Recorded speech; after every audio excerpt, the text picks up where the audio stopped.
It is Wednesday. We're heading towards Christmas, the end of the year. It is fucking fantastic. I love this time of year. We had some nice rain, proper rain for the first time. It's like soaking into the ground, and you could see the sky of Johannesburg was actually clear this morning. I could see, like, so far into the distance, I actually thought this can't be Joburg. What is this? So what's the trick? I thought we had more pollution than anywhere else in South Africa. Well, not this morning. It's great. The air is clean. You can take big, deep breaths. Christmas is coming. If you haven't done your shopping, you're in big shit because this is the week.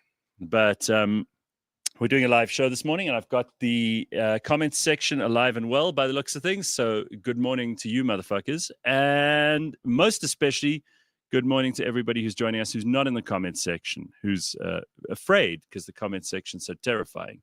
We've got producers James and Flex standing by to receive your kindness and your what would you say, congratulations for a show that we are going to do without any technical fuck ups this morning. That's the plan, right, guys?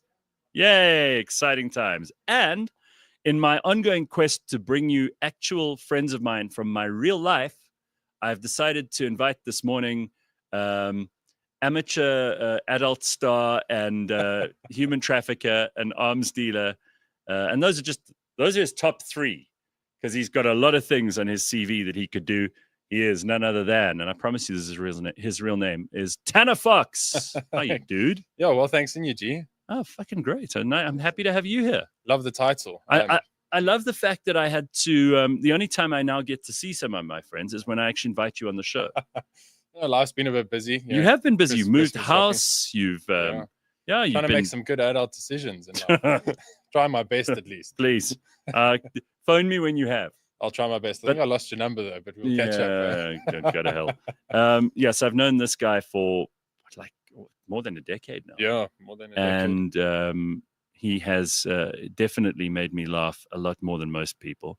We've had some extremely, extremely funny holidays and good times. And dangerous. And definitely dangerous, yeah, which involve weapons and various other things of barrels. Yes, and some of our friends who probably should be put in cages. Definitely. Pun intended. Yeah, without a doubt. So what's been happening with you? I saw, by the way, so Tanner actually used to do a little bit of modeling, and I see you picked that up again this last couple of days. Yeah. Now, this was meant to be a joke. Because do you remember? It was 2 years ago, New Year's. 2 years ago, we said to you, oh, yeah, you should be one of the models for Boorbul. And you were like, no, Oaks, don't. No, After you'd carried a tree. By the way, all right, so let me just explain the context of this. We were away for New Year, and somebody made the mistake of saying to Tanner, the fire looks like it's dying out. Would you just bring some wood? And he disappears for, I don't know, like 2.5 minutes. And he arrives back with a tree, but like tree. I don't. It was 12 foot high, and like it was the biggest chunk of wood. I don't know what you found it somewhere in the bush. I don't know what you did. You brought this thing, and it took like 3 days to burn. Which and was I don't fantastic. I don't even think rather resourceful. Sure, I thought that was very clever. But having said that, we all decided on that weekend that it was probably a good idea for you to become one of those Oaks who wore the small, the Dutchman short shorts, and the rest of their Boorbul outfits. Because I mean, you spend a lot of time outdoors anyway. Correct. So it would have been a good match, and it turns out that you've actually taken up the challenge. And right. No, it's been fantastic. So I've been a part of them. Get to wear my Boorbul shorts all day, every day, and the versatility in them. I mean. You can wear them to church if you want. You can wear them. Wear them to work. You can wipe your hands on them when you're brine. It's the versatility. Sounds like we all need to get some. I would pay a lot of money summer. To see that. Yeah. I think we should all get them. I once did the terrible. Well, I undertook a challenge, and this is like when we just become friends, and we had a whole bunch of people in my house. And the girls decided it was time for a leg competition. These dumb things you do when you're like drunk. Yeah. And I was like, oh no, I'm going to win this easily. I hadn't taken into consideration that Tanner was there. which meant that I lost.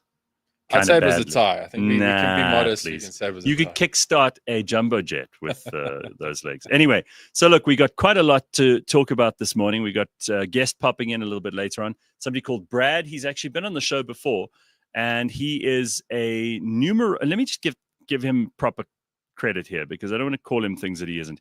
So he's a Reiki professional. He does shamanic walk. He uses numerology to analyze life cycles, and he can assist individuals in achieving their goals. And he's done, I think the last time he did this for me was probably 2, maybe even 3 years ago, where he said to me, these are some of the things that are going to happen to you in the next year.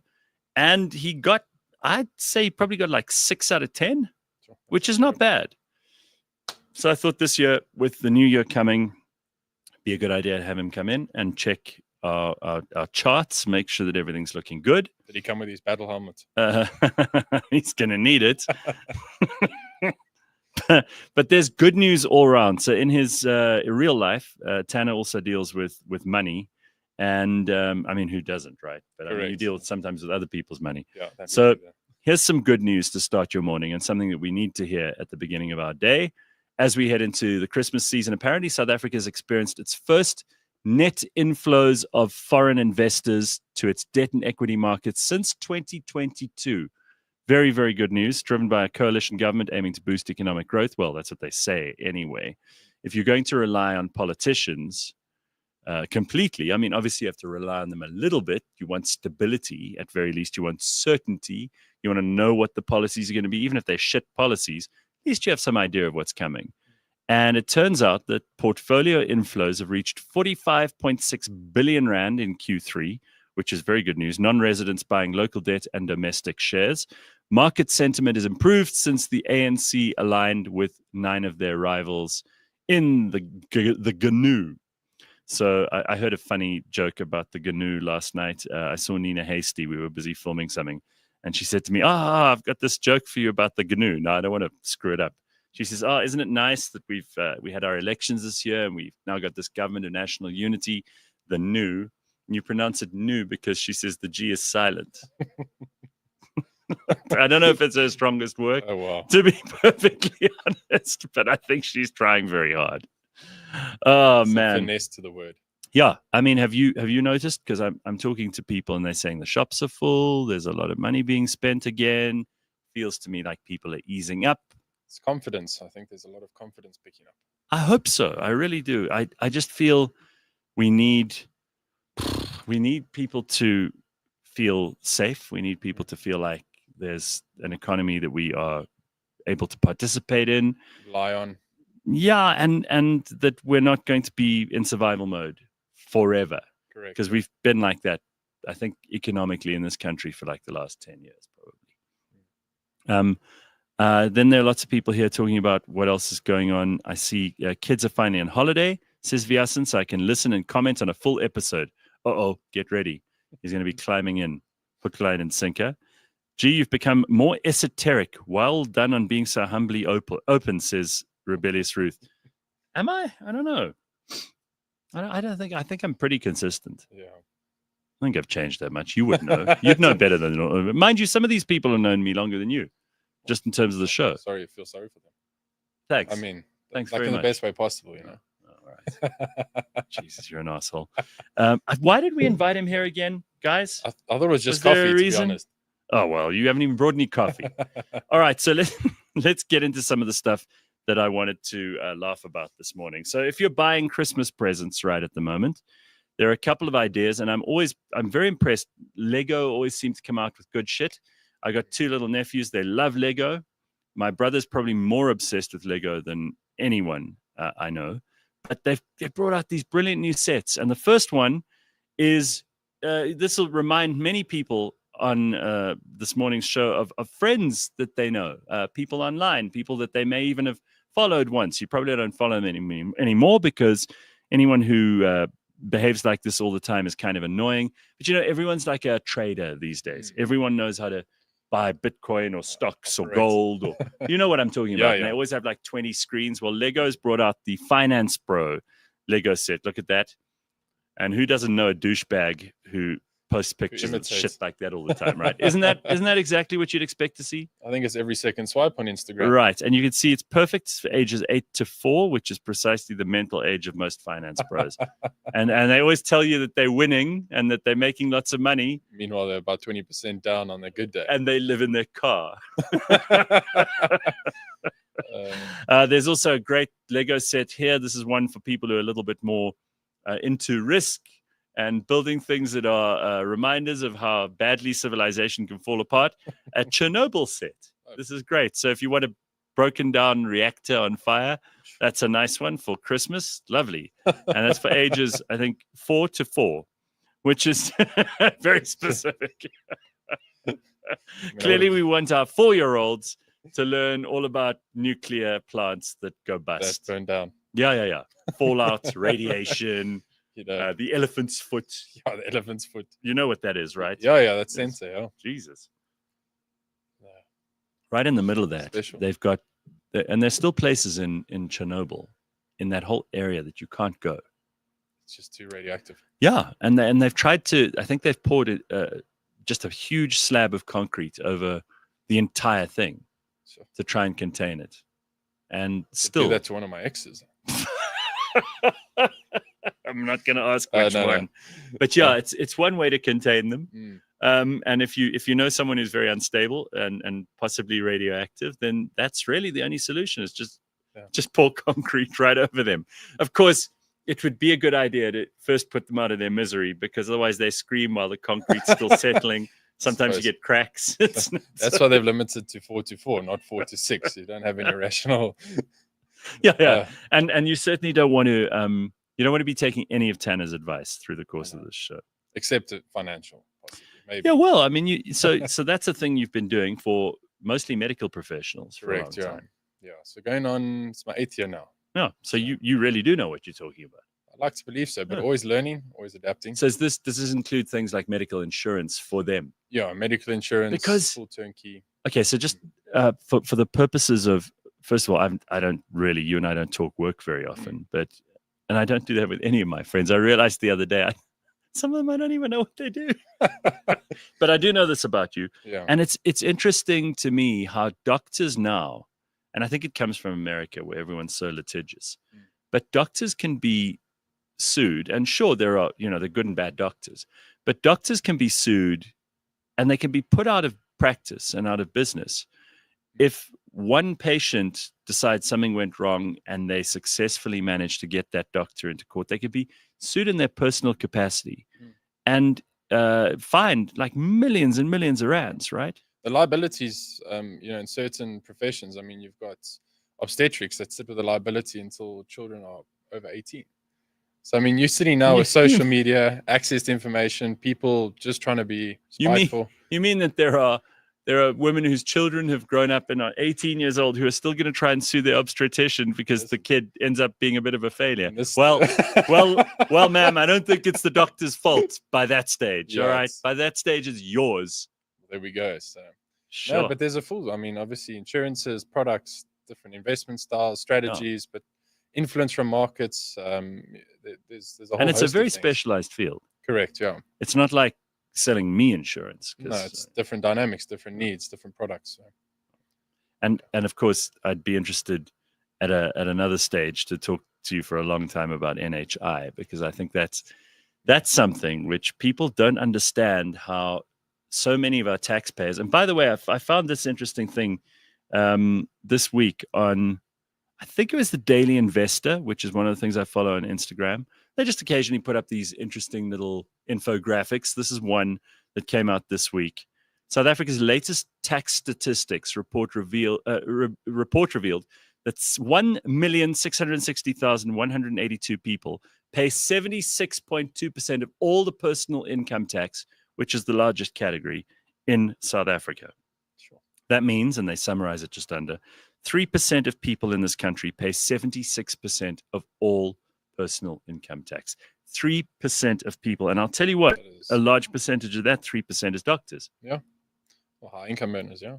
So if you are going to implement Minister of Health, the NHI, you're going to be making it more difficult for that 3% to earn kind of money that they are in order to pay the tax that they are. Correct. In order for you to get that tax, in order for you to run the government. So good luck, assholes. It's not going to end well. And I can promise you now, doctors, we need to look after in this country. There's no one I know who says, the one place I'm willing to skimp. Yeah. I think I'll take my chances with like some fly-by-night doctor. Said no one ever. No. When you have health problems, that's You what want to go to the best. You want to ensure that you're looked after by the best. And correct. I mean, it's that expectation scenario. I mean, you bring in NHR, you bring in these dynamics that are going to limit these professionals. Already they're leaving because of other dynamics. Now you're just going to squeeze them to a point. Yeah. And if you look at our basic inflows, I mean, the activity that happens in your Baragwanath hospitals, your localized hospitals, it's a movie. Yeah, and you've got people the activities. Is that what you call them? I'm going to just refer to it as activities and inverted. Oh shit! All right, we're not going to get too serious this morning because it is just before Christmas. I went to the shops last week. I think I spoke about this on the show at some point last week, and it was busy. Like you forget that these malls, these huge big shopping malls, are like it works. Someone built them, and I always think we've got too many in this country. And you go to one of them and you say, people everywhere. Like people, they can't get enough of this. And I don't know whether they're actually spending or it's window shopping, but it looks to me like foot traffic. Sure, but this is going to be a bumper season. So good luck if you have to go to any of those places in the next couple of days. So speaking of Christmas, there's one Christmas song which always raises its ugly head this time of year, and I found two versions of this song which are the new shittest version of a Christmas song I've ever heard. You could probably guess what it is. You could play either one first, but let's just you choose, guys. Which one do you want first of these versions of this song? Last Christmas I gave you my heart, but the very next day you gave it away. This year to save me from tears, I'll give it to someone special. Last Christmas I gave you my heart, but the very next day you gave it away. This year to save me from tears, I'll give it to someone special. Yes, I give it to someone special. I like that one. That is the Spanish Lady Gaga. You can see how attractive she is. They put her on screen as little as possible during the course of her own music video. They use a whole lot of other people to market this video. But I do like the accent. She goes, I give you my heart, but the very next day you give it away. This year, to save you from tears, I give it to someone special. So very authentic. I like that. That's the Spanish, the most famous Spanish singer of all. Well, that's what they tell me. Mm-hmm. I don't know to believe them or not. I really hope so for Spain. If that's all you got, guys, you're in big shit.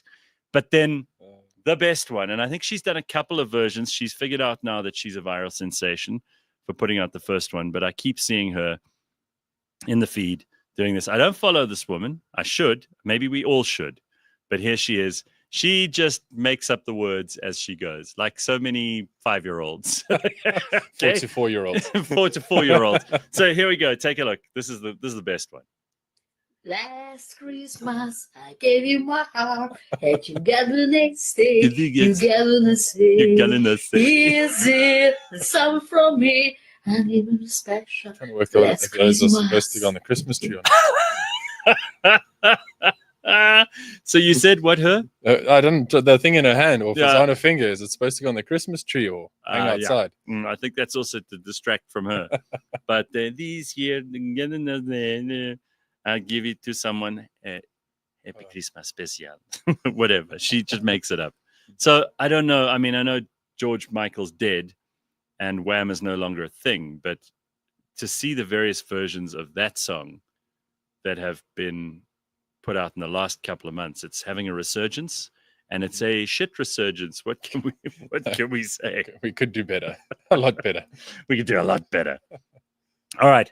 So one of the things that we will probably talk about with Brad a little bit later on, because we've got a whole year in 2025 to look ahead to. But one of the things that I think many people are talking about right now is in human pet relationships. This is something Tanner wanted to discuss too, because you've got one extremely crazy dog. Correct. Yeah. And your dog has been a guest at my house on several occasions too. And I would say there's definitely half the brain missing. On the dog or me? Well, probably both of you. That's why it's a match. Okay, but luckily, Yeah. you're dating an actual vet Correct. who can work on you and the dog simultaneously. Correct. So well done, Liesel. Thank you for your service. Thank you for looking your after service. not only mad animals but also mad humans like this Well, I'm guy. a fox at the end of the day. So. That's true. You are a fox. That is actually a surname. Mm. So just tell me quickly, when you are worrying about human and pet relationships, when do you think it's gone overboard? I mean, I've got Alice, who's this one dog, and she is the most spoiled dog in the whole world. She hardly spends any time on her own. Sometimes looks at you as if, she's judging you because she's been treated like a human. Yeah. Is that unhealthy? Do you think that there's a line that you cross? Do you think that some people are too attached to their pets? Well, in my opinion, I mean, I love my dog more than most people. And Sure. I'd rather spend time with my animals or dog more so than people. And I think at the end of the day, as long as you've got, the love and caring, I mean, it doesn't really matter what your relationship is. Are you happy? Is the animal happy? Yeah. And I think it's a sign of, I attribute a little bit more to it. Mhm. And I don't know if you'll agree with this. I think probably a lot of people will. If you are nice to animals and you have a good relationship with your pet or pets, chances are you're a stable, nice individual. person. Correct. The immediate red flag to anybody, whether it's friendship, relationships, business, whatever, is if someone is just horrible to animals. Obviously, that immediately denotes you as some kind of psychopath. Yeah. But then it can also give you some insight into what that person is like when you're not watching. In other words, if the animal is cowering and unhappy, It's an immediate reflection of. yeah, I think that's the kind of person you want to avoid, right? Correct. But then on the extreme end, and I always bring this up as a joke, you get your intensive people with animals. Now you've got, not to, Like cat ladies. a crazy cat lady. Yeah, sure, you it's a real Now- thing. now No, you've it is a got- thing. With this, it's a crazy cat ladies. I'm glad you brought that up, actually. This is toxoplasmosis. This is an actual situation that happens with women in particular who own many cats. For some reason, that's a thing. There are guys who have cats too. It's a bit sus, but what can you? Each to their own. Sure. I mean, maybe you don't have a lot of space, and maybe cats all you can get. But crazy cat ladies are a real thing because there's a kind of bacterium in cat shit. Feces, yeah. Yeah, and this is it doesn't affect the cat, but it drives The owner.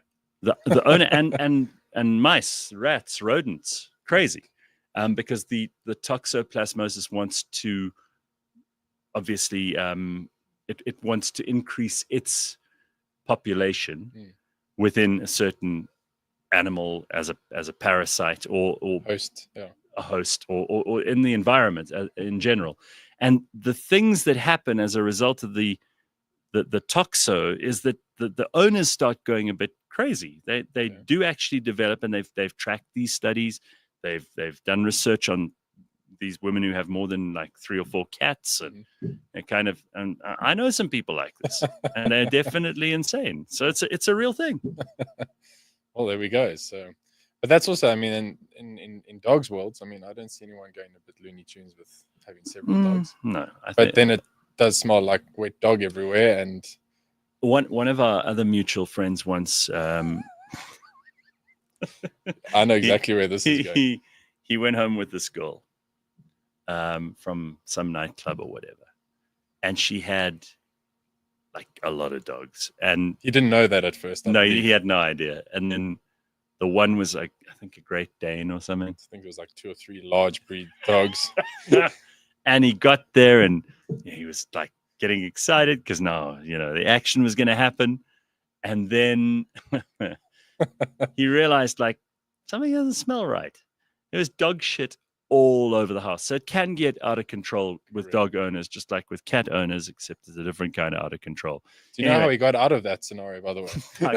I don't recall. I just remember laughing very hard at how he got into the situation. He decided to say that he was actually married and that he made a mistake. Which he wasn't. Yes, Which very he good. wasn't, That's a clever move. Good way to get out of Dodge. Have you ever used that line that you're married? No. No. Unfortunately, I've like to say I've made good decisions in life. No, Marginally. No, I don't think so. We'll figure that out. Now, you might be making better ones now, but I don't know. That's So- how you live and you learn. So just to, this is interesting for Dr. Robin, who says, as an OBGYN, we were forced to digitize a few years ago because of the weight of our filing room, which was threatening the floor below, since we've had to maintain records for 21 years, precisely because of what you brought up. Yeah. Consumerism is an apocalyptic phenomena. South Africa is the new America, says Goon. Yeah, I think there is something that worries me a little bit about, the shops, fast food outlets, the kind of instant gratification culture that we live in now. And it's worth discussing, but I don't know if I want to this morning. It's a bit dark and dingy for Christmas. Yeah, and I think let people have their fun for now, right? And then somebody says here, the guy's got the lighting in the studio correct. You see, proper gender with some compliments for you, boys. Very nice. Our fur babies, absolutely precious, says Ruth. Raven says, if you love your pet, we love you. Did you know that it's a law to feed your animals before you feed yourself in Jewish law? I did not know that. But man, I always think that there's probably nothing worse than seeing someone who, and I mean, your girlfriend will know about this, who doesn't look after. Yeah, they neglect the animals, and then they end up being sent off to like the SPCA if they're lucky, because sometimes they just, these people who go on holiday. Can we just talk about them for a second? I know there are people who live all over South Africa, have pets, keep them in like a confined space, but usually it's okay if they're taking them walking or whatever. Then they go on holiday, and sometimes they ask someone, if they are slightly responsible, they ask someone to feed the dog and like look after the dog House or whatever sit. for like a week or more. And they disappear, and they just leave the animal there and barks or goes wandering or whatever. Correct. And I really don't understand how people could do that. I cannot imagine having a pet and just being that kind of derelict that Correct. you just let it sit there on its own for like weeks at a time because you're in, I don't know, On the Titi's beach. Bay or whatever. Right? No, absolutely. I agree with you 100%. My holidays actually depend or decided by whether or not I can take my dog, and if it's going to be a sort of a healthy environment for everyone.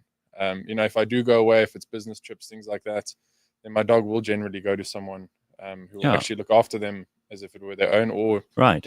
her equivalent friends. And there are places now that you can send animals that are like pet hotels. Very good hotels. Where they get looked after very, very well. I mean, I think they're probably pricey, but then you decided to get a pet. So yes, That's you your should look 10 after plus this. year commitment. So I didn't know that, Ruth, but that's interesting. I have a friend who runs a feral project. She needs fosters badly, especially around Pretoria. Yeah, I think that's terrible. Get your cats to cuck outside, then you got to win us, says Bitcoin Boot. Yeah, and then Mel says, if my fur kids can't come on holiday, we don't go. We holiday at home. Okay, so this is where I think to There's bring a up line. what you you brought up the subject of like, how do you know you're crazy as a pet owner? And I think there is a line. Like, for example, my parents won't go anywhere. Oh, the dogs. Like, you have to Live you your can't- life You can't, as well. you can't lock yourself up in your house because of your animals. And yes, they'll be alone for a little bit, and you get someone to come and look after them. Get one of your children to go and look after them. Get somebody to house sit or pet sit or whatever. And they're good people who can do that. Correct. Qualified in inverted commas people. So Is there a qualification? I don't know. Well, I'd say seasoned, Okay, experienced. so yeah. So in other words, like some other crazy cat lady, he'll come and look after your Hey, crazy listen, what better cats. person? Our workload, the vet, says Hermine, because she's also a vet, triples over the holidays. People get drunk, they drive over their pets, they leave their gates open, they feed them bones, all kinds of terrible shit. Is that what your girlfriend tells you? Like, this is prime time for work? I mean, if I look at the way her roster's been running, she's been very busy. Jesus. So, yeah, I mean, she works in an emergency hospital or specialist hospital. So, yeah. No, and she's one of those people. I mean, the little bit that I know about her is that she actually really loves animals. Oh, yeah. All kinds of animals, big ones and small ones, and horses, Human-looking ones. Even fuckheads like you. I needed it. But she is, and I think you have to be a vet. No, you've got to be an Right? It's extremely like, compassionate. It's like the doctors that actually care about their patients, the ones who are there to just do the job. Correct, yeah. You know the difference immediately. Yeah. Here's an interesting story. My cousin, according to Vyasan, has 3 German shepherds that sleep in his bed with his wife and himself. I can't figure out if it's the dogs or him that makes his room stink. I mean, 3-to-1 ratio. Yeah, it's probably the dogs. Although, I mean, you got to check his general health. Vyasan, I don't know. Listen, I like a working dog. So your dog is a gun dog. Yeah, working dog, yeah. Which is amazing. And one of the things that Tanner and I like to do, we don't do it often enough, is go shooting. In fact, I sent you that one video of all of us, well, a few of us. There were how many? Probably about 6 or 7. Six of us, Yeah. with many weapons and many rounds of ammunition that were fired off that weekend. Not at things, but at The shooting range. yeah, it was at a target. And we like the diversity of weapons. There are rifles, and there are carbines, and there are handguns, and there are Over shotguns unders and semi-autos. And So see if you can spot me and Tanner in this quick video clip.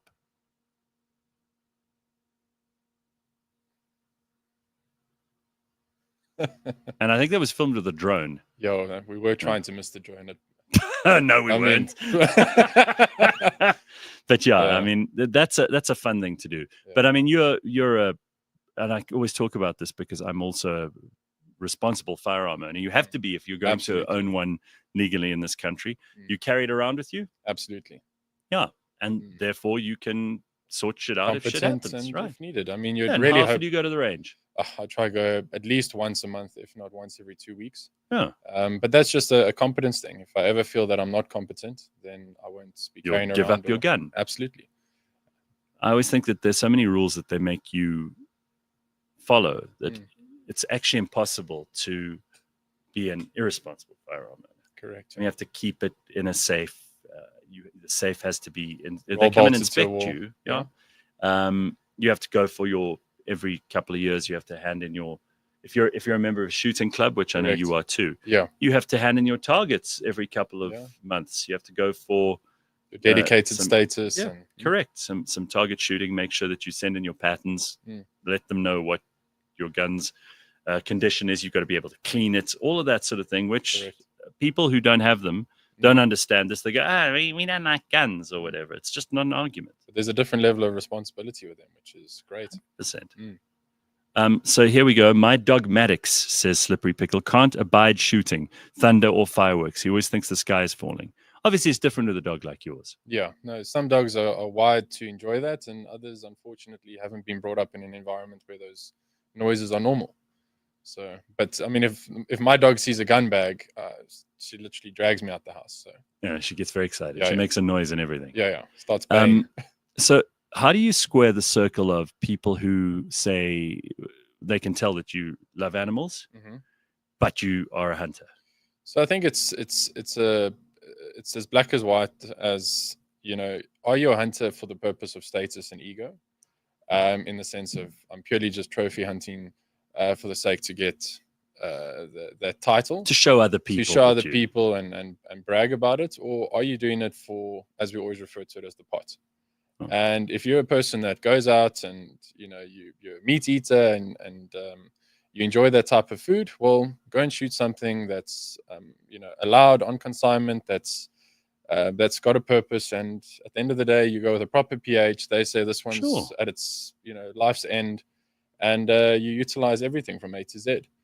And I mean, the last time that we actually went to one of our mutual friends for supper, we had some fantastic venison, Correct. which is really good. And anybody who doesn't eat that, you're missing out. Mm. I think it's way better for you on It's almost healthier. every metric. Every metric. Yeah, it's like really, it's good stuff. But my rule is always I don't shoot anything that could eat me.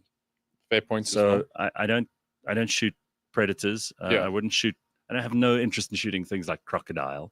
I mean, they just No. lie there. There's no sport. There's no sports in it, and I mean, Um, also there's no use for it. I mean, I'm not going to go make a crocodile handbag, or man bag, if you want to put it that way. But you do have a man bag for your gun. Oh, given, yes. It's not Tanner, crocodile. Tanner came in here this morning, pranced in with his handbag. I was like, "What the hell's that?" He's like, "Oh, it's just my gun." That's why I brought it up. There we go. Yeah, I think that's one of the few activities that are still available for guys if they want to do manly things, because a whole lot of those things are just not available anymore. Correct. And for people who live in cities, Mm. and for people who want to do stuff like that, there's really it's you can go to gym, Yeah. right? You can move heavy things around. You could actually work in construction. You could do stuff around the house. But there aren't a lot of other things that you could do as a guy that are acceptable manly pursuits. So Correct. if you can shoot or hunt, it's like a little bit of an outlet. And I know there are lots of women, and we sometimes on this show, I tend to like make a lot of fun of girly guys and like Sigma and beta males and all that shit. But honestly, most guys just want to do manly stuff. They want to play sport. They want to shoot guns. They want to climb mountains. They want to do that kind of thing. And there's not a lot of that available to most guys who grow up in urban environments. So you've got to find an outlet for these things. Otherwise you go crazy and the world turns you soft. Correct. And nobody in the whole universe wants a soft guy in their lives. Absolutely, I agree. And I mean, if you look back originally my family's from Zambia. I mean, you've got my granddad sitting side by side a rotting hippo with crocodiles around it, with his leg on it, smoking a cigarette and drinking a whiskey, with his gun lying next to. I mean, you don't hear Tough those stories. bastards, I mean, he's probably as rigid as I don't know, to nails. But the guys like that don't exist anymore. no, There's very few of those stories now. and I mean, I look at our friend group and the people that are in our space, and we thrive off moments like that. We thrive off, going out to the bush, being active, seeing things, sunrises, sunsets. Not what linked on social media or what pops up there. Please. Exactly right. Yeah. I think that's really important. I mean, it's what you do. It's not just what you click on or what you say. Or, the fantasy world that you live within. yeah, and so many people are happy to be like that. So Mo Rabbit says, I can't even clean my rifles in front of my dog. She goes into hunting mode and takes forever to calm down. Same effect with my hunting gear in general.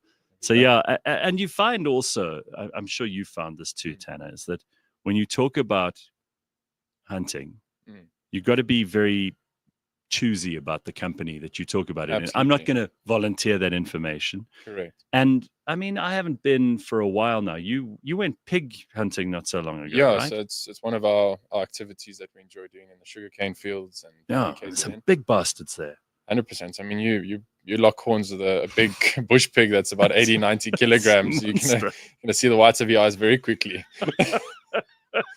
But I mean, that for me is a thrill. That's an adventure. I mean, you're taking your dog. That's what she lives for. Yeah. Those blue ticks. I mean, we offload about 40 of them, and it's just like this baying, barking, running, gun slinging it's adventure. chaos. It's chaos, but it's organized chaos. And the dogs love it as much as the humans. But the point I was going to make is you're not going to volunteer that into a conversation. Correct. If you're at a respectable cocktail party and everybody's talking about what they do and yes, I'm in insurance and finances, and I do investment planning. do investment planning and shit. That's acceptable. You're not going to suddenly go, oh, and occasionally I go out and shoot things, because then somebody in the crowd is going to trigger. I can't believe you would do that. You're such a terrible person. There we go. Like, come on. But there's conversations you can have with people, and then, like you say, there's others where it's just left. It's not worth it sometimes. Correct. You have to choose your battles, and sometimes you don't need to fight with somebody. It's like, for example, if and this happened to me. I mean, I've shared the story once before. I went to a friend's birthday party in the Cape, and she'd invited some people that I didn't know so well. And this one girl was a history teacher, but she had the blue hair and the piercings and all the rest of it. And she made the mistake of saying to me, We were talking happily about history. And then she said, it's my responsibility to mold young minds to be more LGBTQ friendly. And I was like, that's not your responsibility. Your responsibility is to teach history. Well, little did I know that I was getting into a major argument and altercation with this woman who ended up crying, and it was a whole thing, and I felt kind of bad about it for 5 minutes. It's a long time for you. For me, that's a long time, right? Anyway, I see lots of people here talking about venison. I have the best venison in my fridge from the hunt last July, says Bushveld Put. I do it every year, and I feed my family win-win. That's amazing. Yeah, for the pot. Amazing. And let's just remember, for people who really are against this, and listen, I don't have an argument. I'm not going to say that you're wrong and I'm right. There are lots of people in the comment section. There are probably people, a lot more of them, who are not in there, who are watching and listening to this, and they go, it's not really my thing, but okay, live and let live. And that's cool. Correct. Perfect. Respect. Yeah, boundaries, it's like, for example, if you don't like it, I'm not going to invite you on that. And if you can also understand there's an economy in hunting, that there are overpopulation, certain species. There's an overpopulation of certain kinds of antelope in certain areas. And if you don't cull them, you will end up destroying the vegetation, which will have an effect on the rest of the ecology and all of this stuff. And the people who do this professionally and the guys who own the farms know the stuff. This is their entire world. It's their business. It's the way you would know your budget for household expenditure, for example. They know how much they can and can't handle on a certain piece of ground. So you have to get a license to hunt certain things. You can't just go out and fire off an automatic weapon. And also, you've hit the nail on the head in terms of professional environments. You get a proper pH, you go to a proper farm. Yes. They've got certain animals or stock that, like I said earlier, they're getting to their senior years. They've done what they need to do for their respective groups. And that's all on consignment. And there are so many of these farms in South Africa. You say you use every part of the animal. A lot of the farms actually make sure that the local people who live in the area, some of whom don't even work on the farm or have anything to do with it, supplied with, benefit from whatever the hunters are bringing in. 100%. So that they get the skins, some of the meat, some of the all the stuff that the hunter might not want. Correct. And then they subsequently have their own running business in that capacity. Correct. Turn it into stuff, and before you know it, you've got an economy going. Bronwyn says, I find it noble to be responsible for the meat that you eat instead of picking a mass packaged polystyrene pack off the shelf. Sure, and it tastes better too, by the way. Most dog breeds were bred for hunting, weren't they, says Raven. Our dog loves hunting with us, but he still sleeps in our bed. Well, okay, so I've got this little Cavalier King Charles Spaniel. There's no way that thing could hunt anything. Okay, she's except the food bowl. Well, even then, she looked at your dog when you brought her last time, and she's like, "What the hell is wrong with this animal?" Yeah, very much. So. She is not a hunter by any means, but she takes down doves and pigeons at an alarming rate. For a little dog like that, that's not meant to be doing that. They can't help it. It's their instinct, right? The biggest turn on for a woman is a man helping with dishes. Do you hear that? I don't know. Really? Is that a thing? Well, each their own. Yeah, I don't know if that's a thing. Want to test yourself? Go and work in a busy kitchen, fit in or find out. I still have venison in my freezer. Lots of people here who have this. Mention that you eat meat to a vegan or vegetarian. They get all high and mighty. I can only imagine how they'd react if you say you go hunting.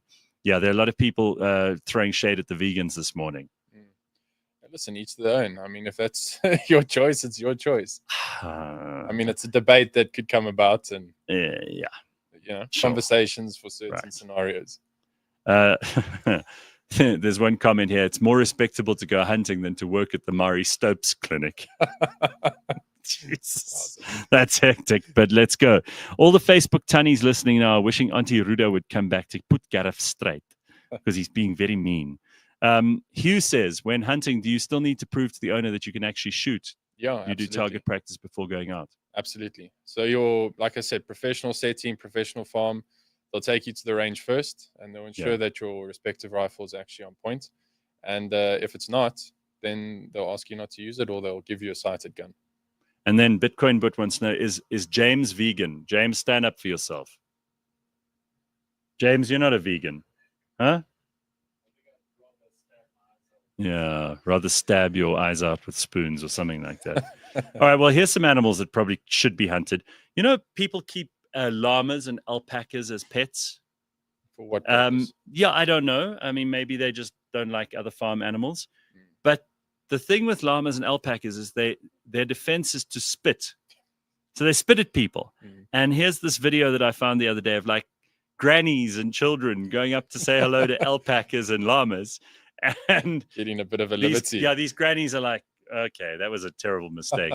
So I always like to see this because people don't know what they're dealing with. So here are some animals that probably should be shot. I don't know what kind of meat they are. I don't think I'll eat personally llama have or never alpaca. tried. No, not in a hurry, but here we go. Take a look at this. Hello. She just falls over. That one does fall over. Hello.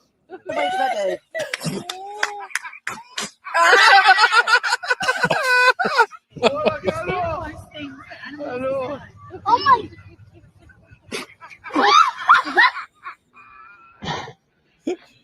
There's something dead on it. It's like a typical Joburg scene.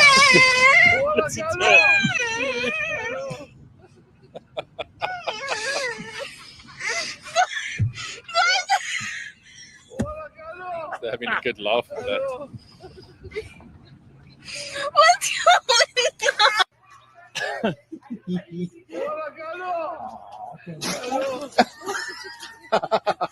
What's going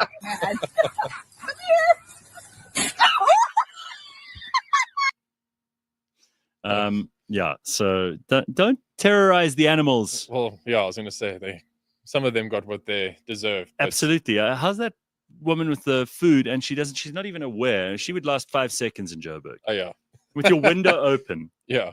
She's mean- like, yeah, and then goes when the stuff gets like spilt in her eyes and all over the place. All right, so South Africa is a pretty special place, not just for people who don't know what to do at the traffic lights, but here's a great video that I absolutely love, and it illustrates beautifully the kinds of excuses that people give at this time of year for not pitching to work or for being late. And this guy, I find his story very compelling. I think you will too. I don't know how anyone can not believe him. Take a look and you'll see. You tell me your thoughts. Now, this is the guy with the excuse about why you were late. why he's late to his manager. Hey, the lightning was hitting me, was coming fucking up. My shoes ran away. Hey, I'm fucked up everything. And then I'll coordinate with your house. You can help me or moving at my home. Now, hey, I'm right now, but the storm coming at your house was hitting everything. It was hitting in my hands, at my back, everything. Yeah. Yes, yes. Yes. Oh wow. Whew. Okay, so that's beautiful. The lightning should come and fuck Coming up. through me. It's beautiful. Ah, wonderful. So you know what? Use that. No one's going to argue with you, especially if you perform it that way. You're going to get the result. The manager's going to say, "Look, questions just asked. get out of here. You need a break. Yeah. You need a holiday." and a doctor. Been a bit cross-eyed. I love it. All right. Uh, So apparently there's a council in the US that has asked the residents to stop sticking googly eyes on all the statues around the city. The comedy eyes have appeared on statues and murals around the city of Bend in Oregon. It's a great name for a city, Bend, causing a viral sensation. Bend's sculptures frequently get adorned with seasonal decorations like Santa hats and wreaths, which the council does not remove. They've spent $1,500 on, that's not a lot, on removing googly eyes from 7 of the 8 sculptures impacted. I think that's quite hilarious. quite funky. Those googly eyes are fun, man. Mm. Put them on anything. Exactly. People put them on trees. Just creates a bit of some spunk. Yeah. I know sometimes you put them on your dog and it looks really hilarious. Then there's also, speaking of dogs, there's this lady and her dog. So again, everybody's in the Christmas spirit, starting to sing Christmas carols. Oh, there we go. Some googly eyes on those statues. That's fantastic. Should I love that? That's great. Good shooting. All right, so this is the old lady and her dog. This just proves the kind of crazy that Tanner was talking about earlier. When you have your dog and you're a little bit too involved, and your dog is now a participant in your mania. Okay, so here she is. She's trying to sing Ave Maria, and then the dog joins in. But the dog's more dressed up than her, and both of them are terrible singers. This is exactly what you don't need for Christmas, but I'm going to give it to you anyway.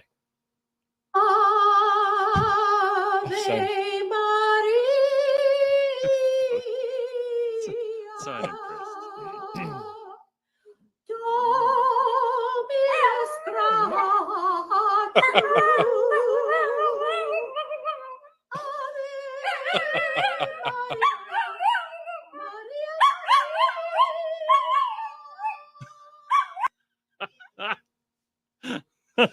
Oh, wow. Well, the dog did a better job. I'm going to vote for the dog for starters. I reckon the dog was sings Latin better as Yeah, well. absolutely. There's Yeah, a little for bit sure. more oomph behind it.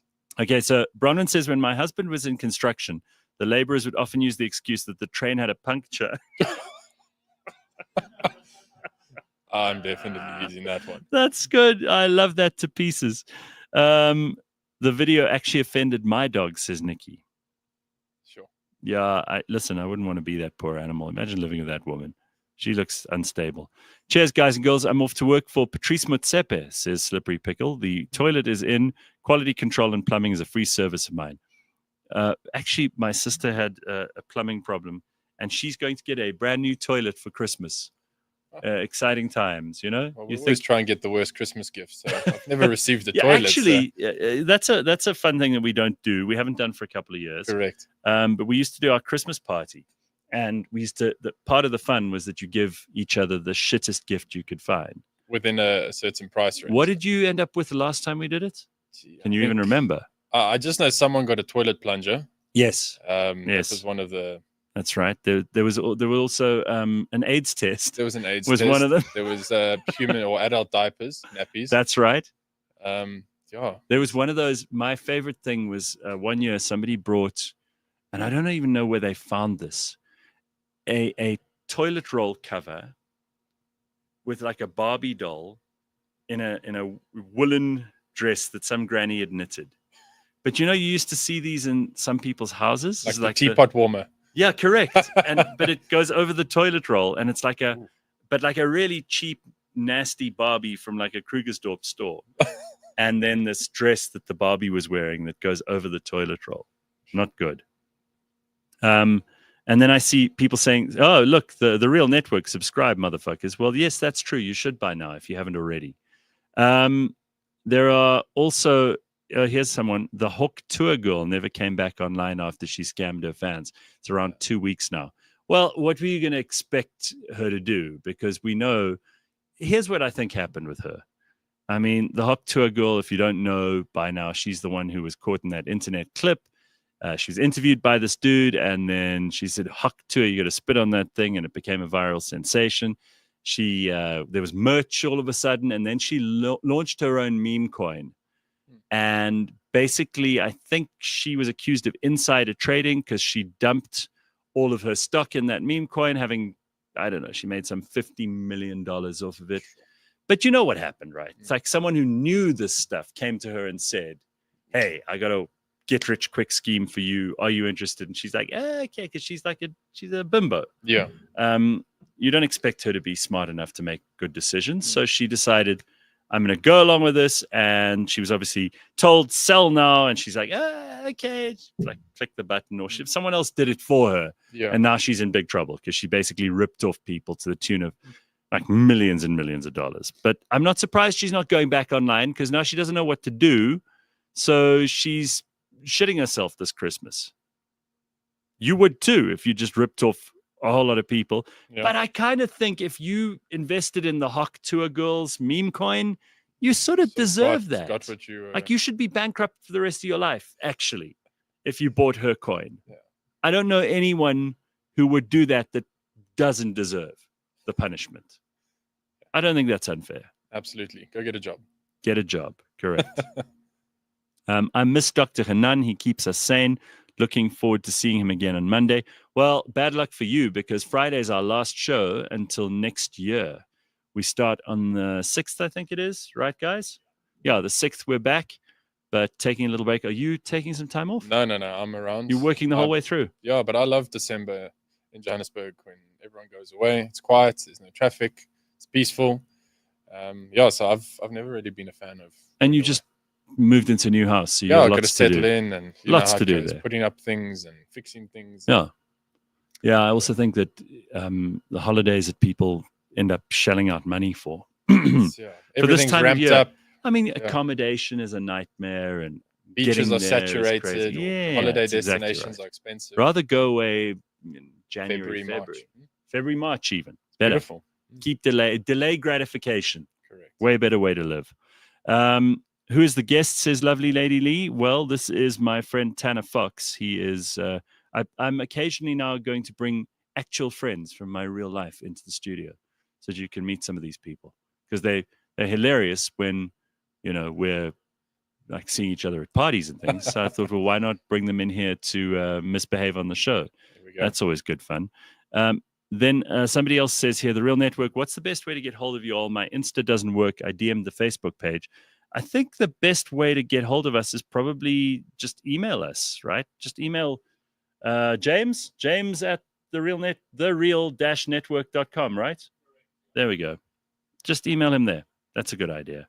The guy who ran the scam is Howie Mandel's son-in-law with Hawk Tour. I didn't know that. But I wouldn't put it past Howie Mandel's family to do that. Oh, speaking of Howie Mandel, so I hate these reality shows because I was on one where they bring people up who have talents. But I did see this clip just the other day, and I thought it was worthy of playing again, because this is what's in the market if you're single at the moment. This is the old lady singing Tina Turner. This is the best you can do if you're a single guy in South Africa and you're looking for a really good partner. Okay, and then we'll talk about Simon Cowell, because we've got to talk about him. But take a look at this. She's terrific. This is what's available, boys. If you are looking for a wife, we got good news for you. Here's your number one choice. If you go on any of those apps, this is what you're going to get. I just wanted to let you know that I'm ready for our date. Where are we going? Play the Tina Turner. Somewhere posh, I hope. Yeah. Yep. That's apparently what you're going to get if you go on. That's a great dress. She goes, how do I look? Are we going somewhere posh, I hope?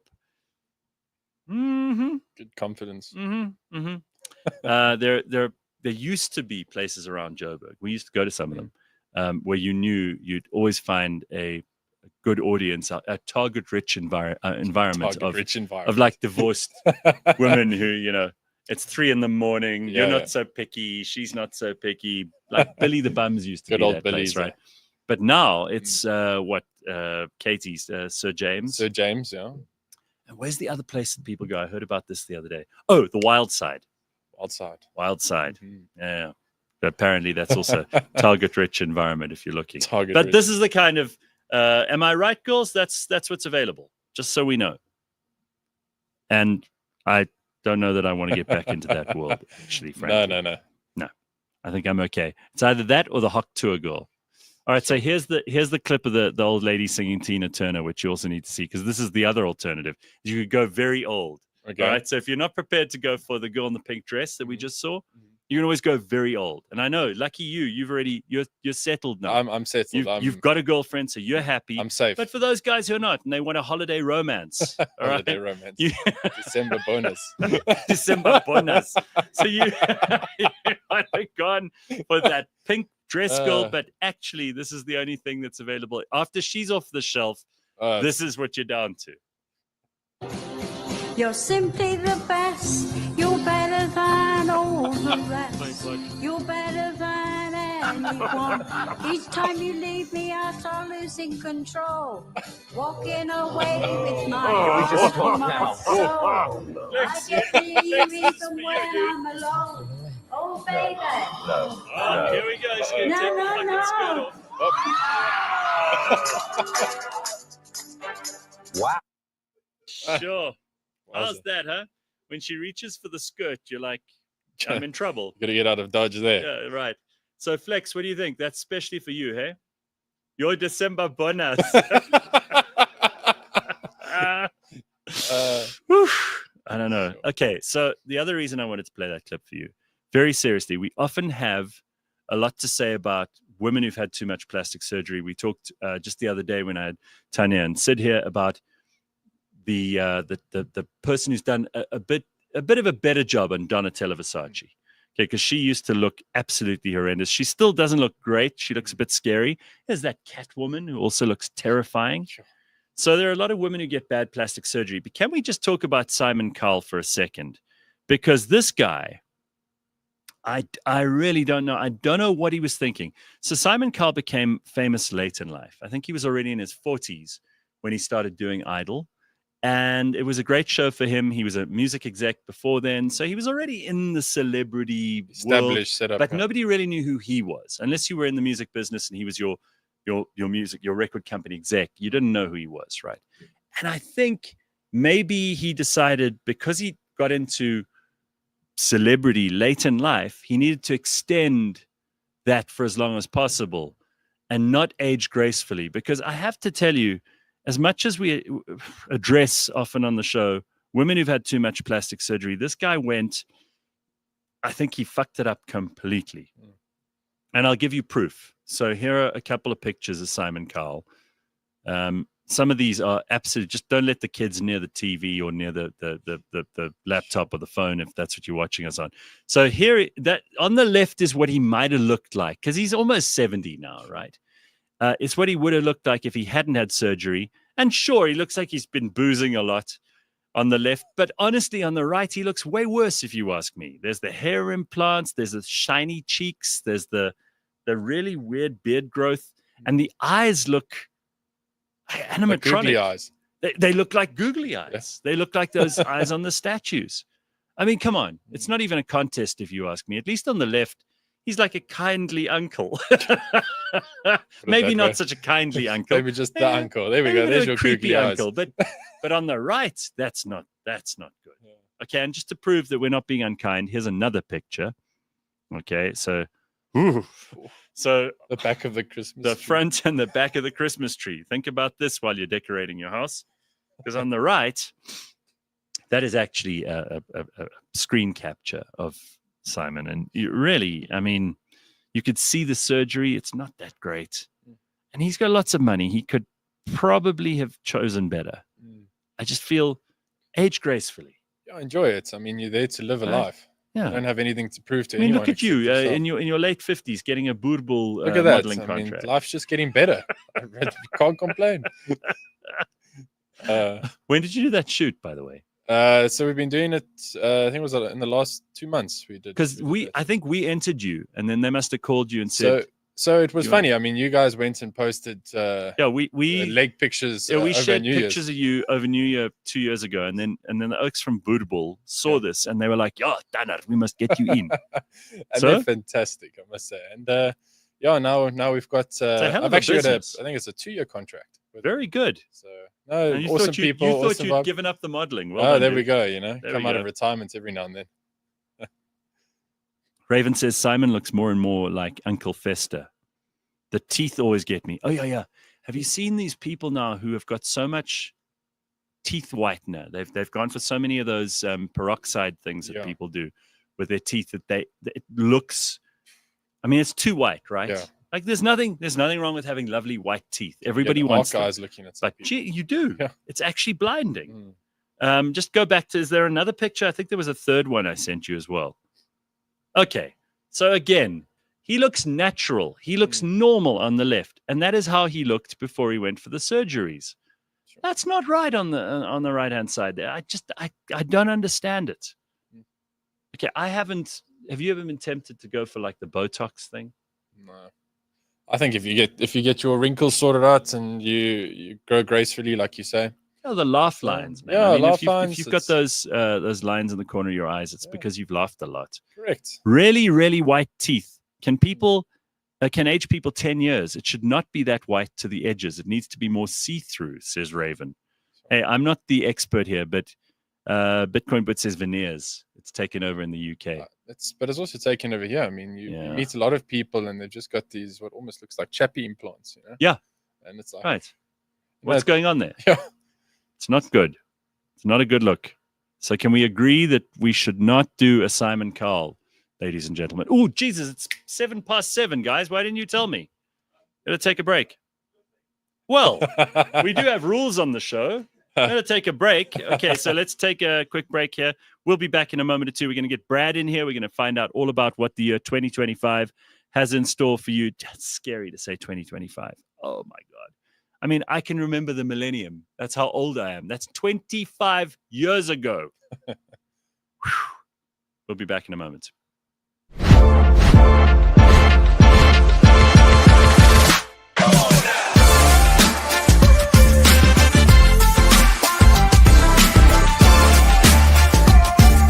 They need to be properly vetted as Nigerians. Not because all Nigerians are bad, but unfortunately, there seems to be a lot of elements of bad behavior within the Nigerian diaspora. The and we're not 419 talking about Chichi. We're talking about the 419 rules. You check now. Yeah, and the hush puppies. We do have a significant problem in Sunnyside, Cape Town, Point, Durban, CBD, Hillbrow, Yeovil, and most recently, every hotel in Sandton. Let me tell you something, girls. If a man tells you he lives at Itin Tonton Hotel in Sandton, he's taking you there, don't go.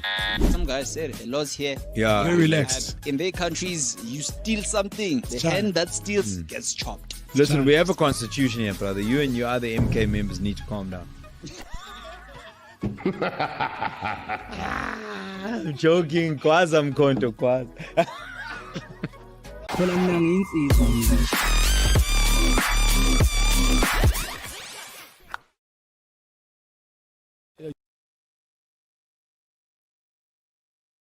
Are you leading towards Kendrick being a cloud chasing rapper? Kendrick is leaning into cloud chasing for where it can benefit him. I'm not saying he's a cloud chasing rapper. It would be unfair to call him a cloud chasing rapper. But cloud chasing is a new feature that Kendrick has recently unlocked, in that he's playing to the crowd, where the crowd is expecting him to say something about someone. Look how many new fans Kendrick got because of Not Like Us. These are people who hadn't listened to Kendrick before. They're not fans of Kendrick. They're not diehard fans. But now, because of Not Like Us, they're like, yo, he finished Drake. Yo, whatever. Are you saying that now he's not what he's doing? No, I don't see that. First of all, he randomly dropped an album. Then you can, I think it's balls. I think you are balls. I think you are balls.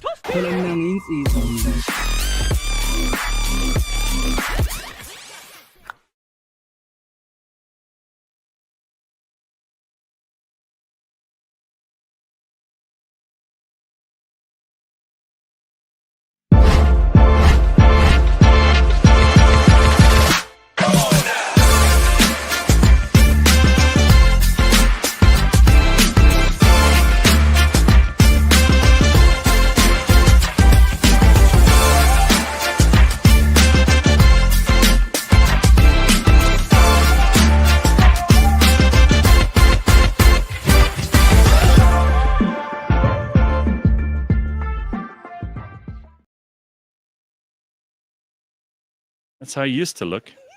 See, that wasn't so bad. I mean, really, what happens? Lionel Richie is the perfect example also of someone who, has aged or not aged gracefully? I'm not sure I understand, Vias, and let us know. And yeah, it's this funny thing that people do. Hair implants are a big thing now. I mean, obviously, you know, you and I have fantastic hair, so we don't have to worry. Correct, yes. It's amazing to be us. It's great to be. But for a lot of people, this is a real thing. I mean, one of my mates is, he's very seriously considering it. One of our other friends has done it. Correct. And I don't think it's a thing anymore. Yeah. Better that than fucking hating the fact that you're balding. Yeah. And the old days, all you could do is wear a wig. Yeah. Now you go to Turkey for a couple of days. You come back with the... You got your polka dots on your head. Yeah, but it eventually Correct, starts working for you. So I don't really have an issue with. I think at the end of the a day, guy who wants to spend money on hair implants. if you're doing it for yourself, it's perfect. I mean, at the end of the day, be happy. But if you're doing it for the opinions of others, I think that's where you sort of have to also draw a line. I absolutely agree. Couldn't agree more. So let's take a look at some of the other stuff that's happening in the world quickly, because we want to just pay attention, make sure we touch on all the important things.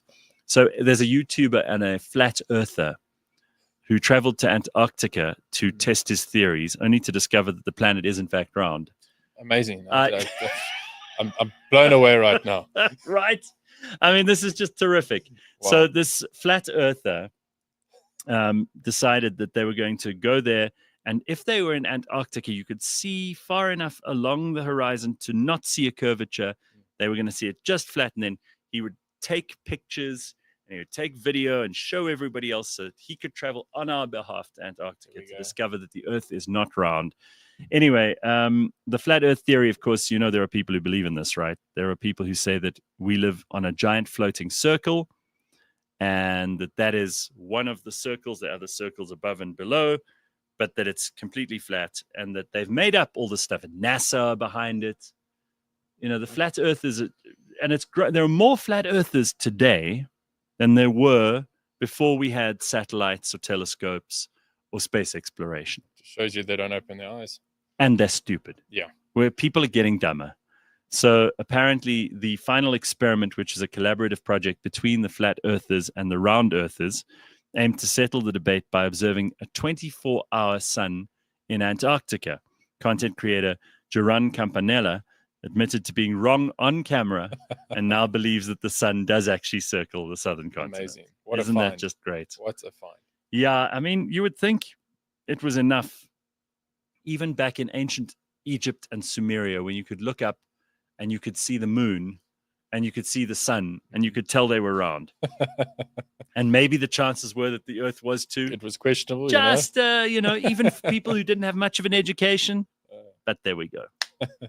So that's good news. So another flat earther has been proved wrong, and that's enough for me. Speaking of the moon and the sun and all of that stuff, some people are very excited about the upcoming new year, what it's going to mean, what that means for them. And we're going to be joined in a short while by Brad, who's going to tell us our futures.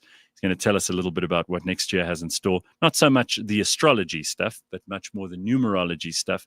He's also a Reiki master and a whole bunch of other things too. So we'll talk to him. And by the way, Brad's been on the show before, so we're excited to have him back. Yeah, bring him in. Let's talk to him. And just wait, before we get into that, before we bring Brad on, I want you to see this one quick thing that I think you might have some fun with. This is a psychic on a UK radio station. And this is your competition, Brad, okay? This is who you're up against this morning. Are you ready? Take a look.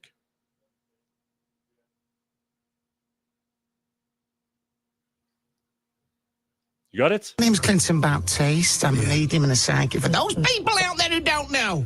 Yeah. Prediction for 2025. Yeah. I'm seeing Thailand. Really? You, Dom, it's more Poundland. Right. I'm seeing for you a parasol. Okay. You're more Anyasol. That's you. All right? Get that looked at. Get it looked at. Bit of E45, that'll clear up. It will. All right, so Bradley Forbes is a professional Reiki and shamanic walk, which you'll have to tell us about. I don't know what the fuck that is. And he uses numerology to analyze life cycles and assist individuals in achieving goals. His deep set method allows for personal change and, oh, look at this, creates a new consciousness. He's also, for his sins, he is the life partner of Lorraine Maisel, who you may remember from previous shows. We love to pieces, but she's also a raving lunatic. So I don't know. First of all, Brad, welcome. Thank you. I don't know how you've put up with Law. I mean, how's that going for you? Did you see her in your future? Well, interesting story. Like, I listened to your caption and you gave and one thing you missed out was relationships. People always want to know about relationships. Absolutely. So I always leave that out because I'm the only one in the world who doesn't. Okay. So when Lorraine and I met, we met on Tinder, and Lorraine gave me the wrong date. So when she gave me the right date, I said to her. So you lied about your birth date. Yes. She lied about the year. Okay. Yeah. Yeah, And 'cause she then, didn't want you to know how old she was, right? yeah, Yeah. exactly. What a cheek. And I told her she's going to become addicted to me. And she said she does not get addicted to men. So, yeah. I don't know about that. Okay, so just tell me first. Let's just settle the actual, things you do here. So Reiki? I've always got this wrong. Is that the thing where people just move the hands over you? Yeah. They don't actually touch you, but they move their don't hands. touch And you. like, I can feel this. I can do that. And Anytime they touch is in the beginning when they touch your they stand behind you and they put their hands over your shoulders. Right. Then from there they use energy to find out where your blockages how do are. you learn that? How do you study You just that? go to a school. There's many schools here in South Africa, and Because I know lots of people who have been treated, by these Reiki professionals, and they say it really works. It helps them. Yeah. You ever done it, Tad? My mom's actually a Reiki grade 1 or baby. There we go. So it's all Paints a wow. picture, but- Sure. Yeah. Okay. Yeah. Yeah, Okay. energy healing. And then what is and it says you're a professional with shamanic walk. Yeah. So help me with that, because I know Law used to go on those the Native Yes. American sweats. You know, Yes. you sit in a hut, right? You sit in a hut and you just schwitz and schwitz and schwitz. It's Fight hot. your- It's like fight your what, 50 demons. degrees or something the whole fucking time. It sounds like hell. Yeah. And all these other sweaty people. What a nightmare. That sounds to me like the holiday from hell. Yeah. Ugh. So you were What is talking- the shamanic walk? So the other day you were talking about ayahuasca ceremonies. So I was actually running a ayahuasca ceremony and I felt this attack in the ceremony and I didn't know how to protect myself. So after that, And you were running the ceremony. I was running the ceremony. Good They Lord. asked- they I feel asked me- sorry for the other people who were I there. know, You they felt asked- this attack. They asked me to run it, so I ran it, and I just felt the attack from. I mean, even in these very spiritual circles, there's a lot of politics. Wherever you go, there's politics. And there sometimes are bad energies. Yeah. People don't always have a good experience. I know. Whether I mean, it's mushrooms or it's ayahuasca or whatever else. The thing that people don't seem to understand is there is the risk that if you have a lot of demons and you have a lot of things that you're trying to work through, that you're going to have a very uncomfortable and very unpleasant experience. It's going to hopefully help you. It'll bring all those things to the fore and you can then deal with them. Yeah. But some people have a terrible time. I mean, I've heard stories about people crying and throwing up and shitting and yeah. No.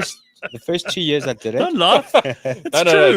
but They just do. the images. No, it's true. Yeah, It's, someone shitting themselves. You ever had that, Brad? Well, the first two. So I did it for 9 years. Every second weekend, we were doing ayahuasca That's ceremonies. quite a lot, Brad. Is your brain Hundreds. still working okay? It's and the hundreds. other? Yeah. All So right. lots. The first 2 years purging and releasing Yeses. and letting go, and then after 2 years you integrate the medicine, and then you start to journey.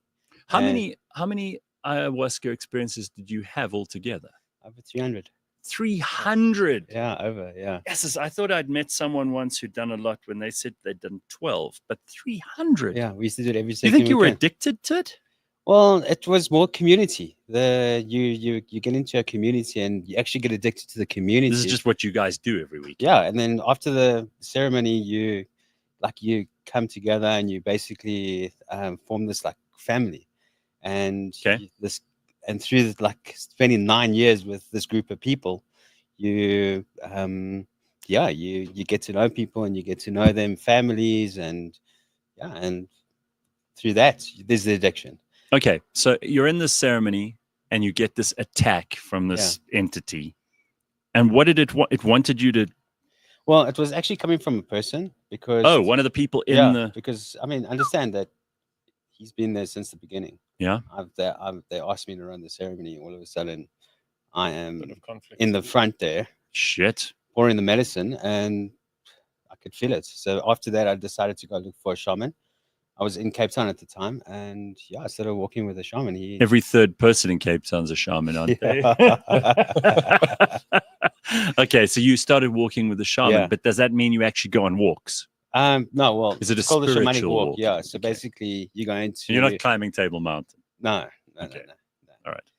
You do ceremonies, and then basically, but this is what they call a chanupa, with is the peace pipe, and you use the peace pipe to connect to your ancestors. Okay, and what did you discover? Well, you discover, so after you're going to, as an apprentice, you just feel this connection to a higher source, and then you have to put on beads, and then you walk with beads, which slows down the energy. So before, like walking in a mall is very hard, difficult, because you just feel all this energy. But after you go in the apprenticeship, you just feel energy just slows down, and you can just like read it so much easier. You can make sense of things. Yeah. Okay, so I got to know Brad through law because he did. You did a whole year plan for me once. It's probably about 2-3 years ago now, and he gave me an analysis based on date of birth and all that kind of thing of what my year would be like. And I mentioned to Tanner earlier that when you did that for me, it was pretty accurate. I mean, I had more or less the year that you'd set out for me. You said there was going to be a lot of travel. There'd be all kinds of things that happened at certain times. You told me when it was a good time to take a risk, when it wasn't. And I thought this was pretty interesting. I mean, I'm a lot more open-minded about these things now than I might have been sort of 20 years ago. I would have got you in here and said, oh, there's a lot of shit, and why would you waste your time and all that stuff. And I don't know, maybe it's effective getting older and being a little bit wiser and realizing you don't know all the answers. That's a humility thing. But it's also that for so many people, the stuff that you do provides them with a very real feeling of control, of safety, of connection. And I don't think it's anybody's business to go around breaking that down unnecessarily, especially if it's not for them. I mean, don't you agree that some people, they want certain things? Why should you prevent them from having them just because you don't agree with them necessarily? And maybe you'll even change your mind, become one of those people. Absolutely. I mean, people need to have their own opinions. They need to believe in what they need to believe in to get to what they need to get to. And I mean, if I look at myself, I mean, there's things where, if I reflect back, I wish I didn't, but I also learned because of that. Sure. And, it's all just a journey and an experience. So there's no right or wrong. It's just the consequences thereof.